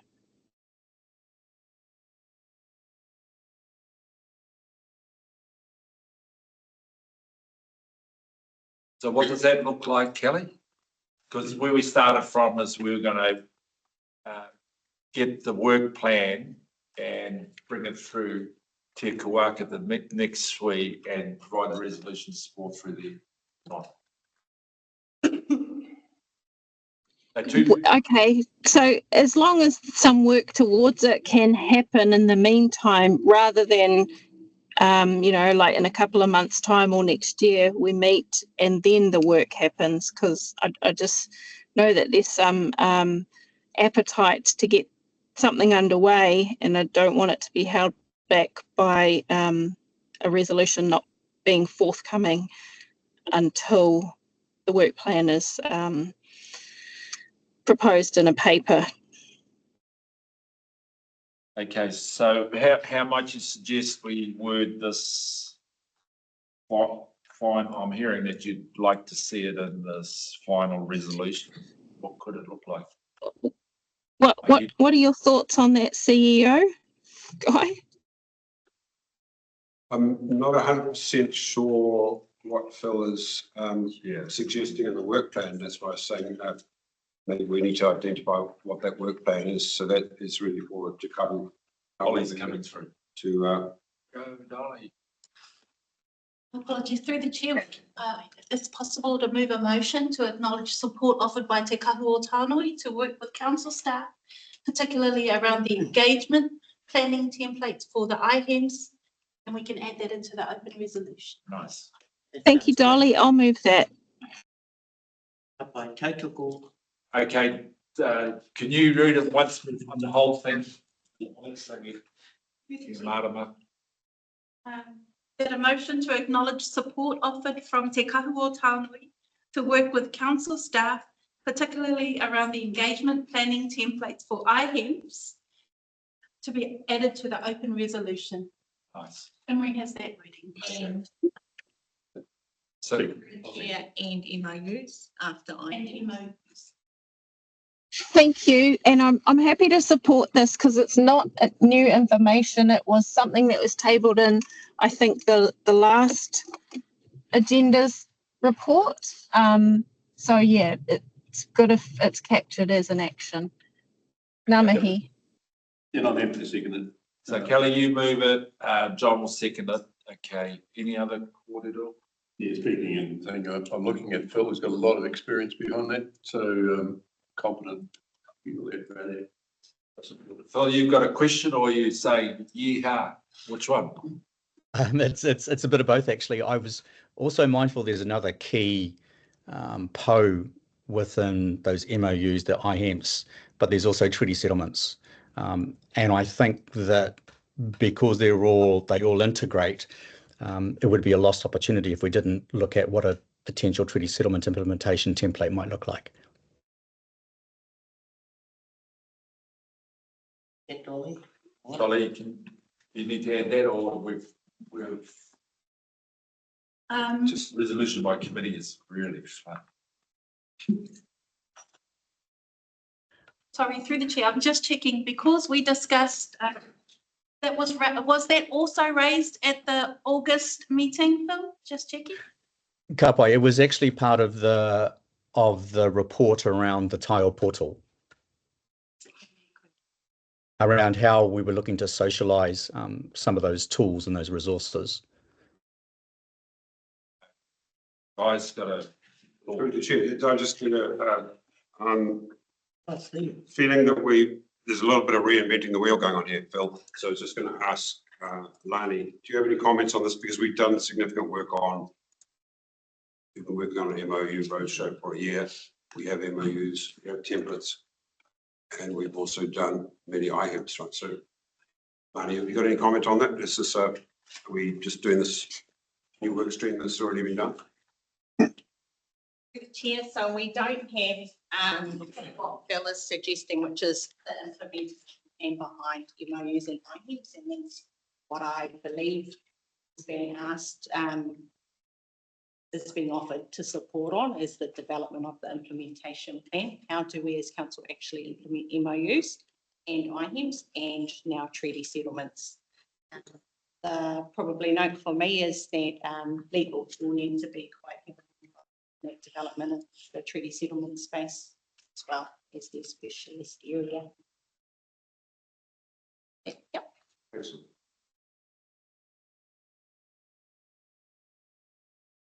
So on resolution 2024-35, Phil, at the bottom of it, it talks about those themes in it.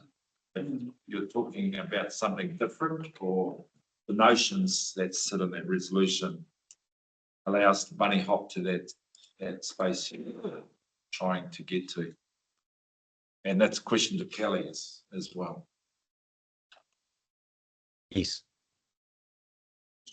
That's included. So through the chair, a note can be added as well to that previous resolution to investigate opportunities for further work streams such as treaty agreements.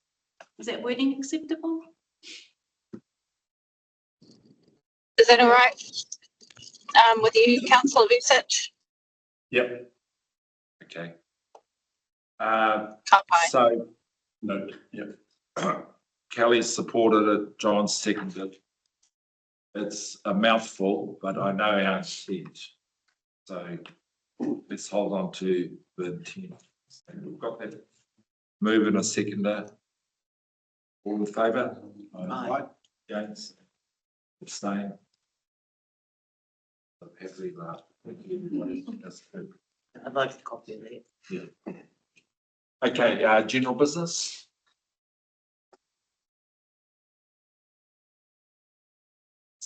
Steve, we're going to let you go. I think you're already gone by the sound. Okay, thank you, everybody. We've got a workshop after this. What time is that? Oh, yeah. So we'll grab something to eat and then Roy Charles can support us next journey. Thank you, everybody. Appreciate it. Coming to you as well. One last thing, Mr. Chairman, during the Te Kuaka preview and countless previews and Te Kuaka where that we've had, there has been a request to include the commitment of each team to Te Pauta within our Te Kuaka Māori Standing Committee agenda. The feedback from staff at the time is that it would be included in CEOs, APIs with our ERC meetings, none of which has happened. Is there a follow-up? Do we know? It's being provided as a handout, the commencement of the workshop, because it's an internal operational document. Yeah, it'll be provided as a hard copy. It has been emailed out and it is in the CEO KPIs report that's coming up. Thanks. I thought this week covered actually. Okay, so yeah. All right, thank you. And last one, e ki tēnā hui te tai kanui hou, I roto I tēnei ruma, me tatu mōhio, o tēnei tangata no Pawarenga ke.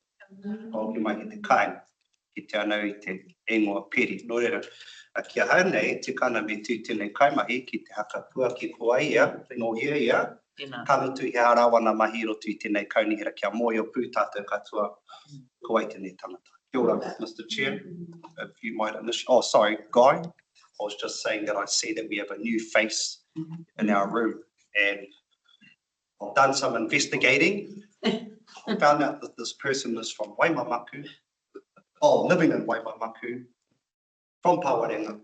However, I'll leave it up to that person, so.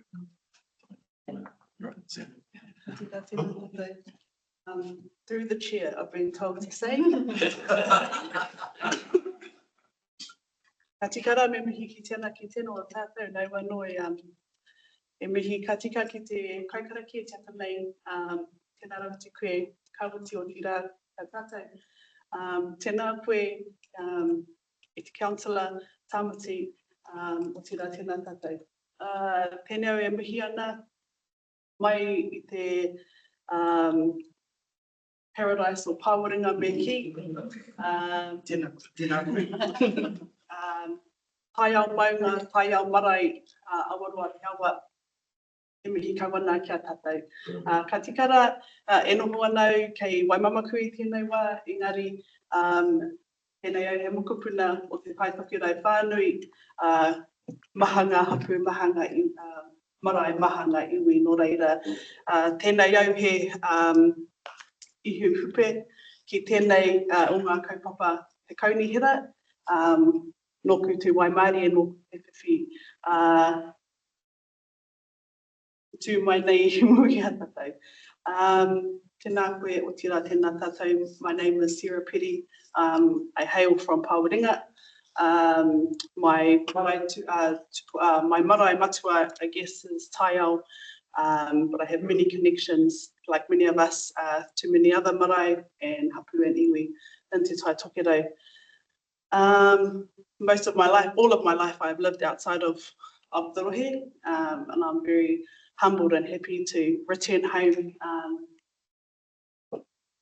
It was due to the karanga from one of my nannies. I'm very grateful to have my nanny still here. She lives in Okakewai in Pāwaringa. I guess our ingoa tupuna is really tamaho, but due to much of in that time, there was changes. There was through such things as urbanisation, and so our last name changed. Hence why my son carries the full name, first name Tamaho. My big girl carries the name Taimania, and my baby carries the name Turuaponamu, because they've always lived outside of the rohe, and those were always how they were going to know where they were from and where home was for them. They are also mokopuna of other iwi into Tai Tokerau as well. So I was initially brought on to be part of, to be a kaimahi ki te kaunihira nei, I raro I te, under the kaupapa of Whautho.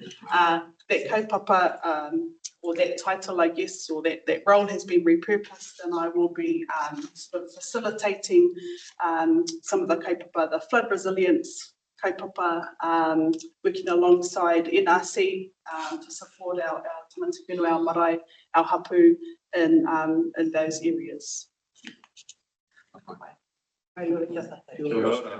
Welcome. Good eyes. Okay, kill everyone. Nothing else? Come to you. Yeah, I got that. Oh, sorry. Did you? Oh, actually, because we're actually going to carry on with our workshop as well, so we can leave our closing kraka to the end of the day, because I think that we've got about 2 more workshops. So, yeah, so see, kraka for our kai, I will. I can't see it because the door's closed, but pai my kraka will penetrate. Okay, ni tātou. Nau mai ngā hui te whānuku I te puarangi I te pua New World. Hei ora rongo te tēnā. Peki a pe te mai o te wairoa tūturu o whiti whakamaua kia tēnā. Puie, tā.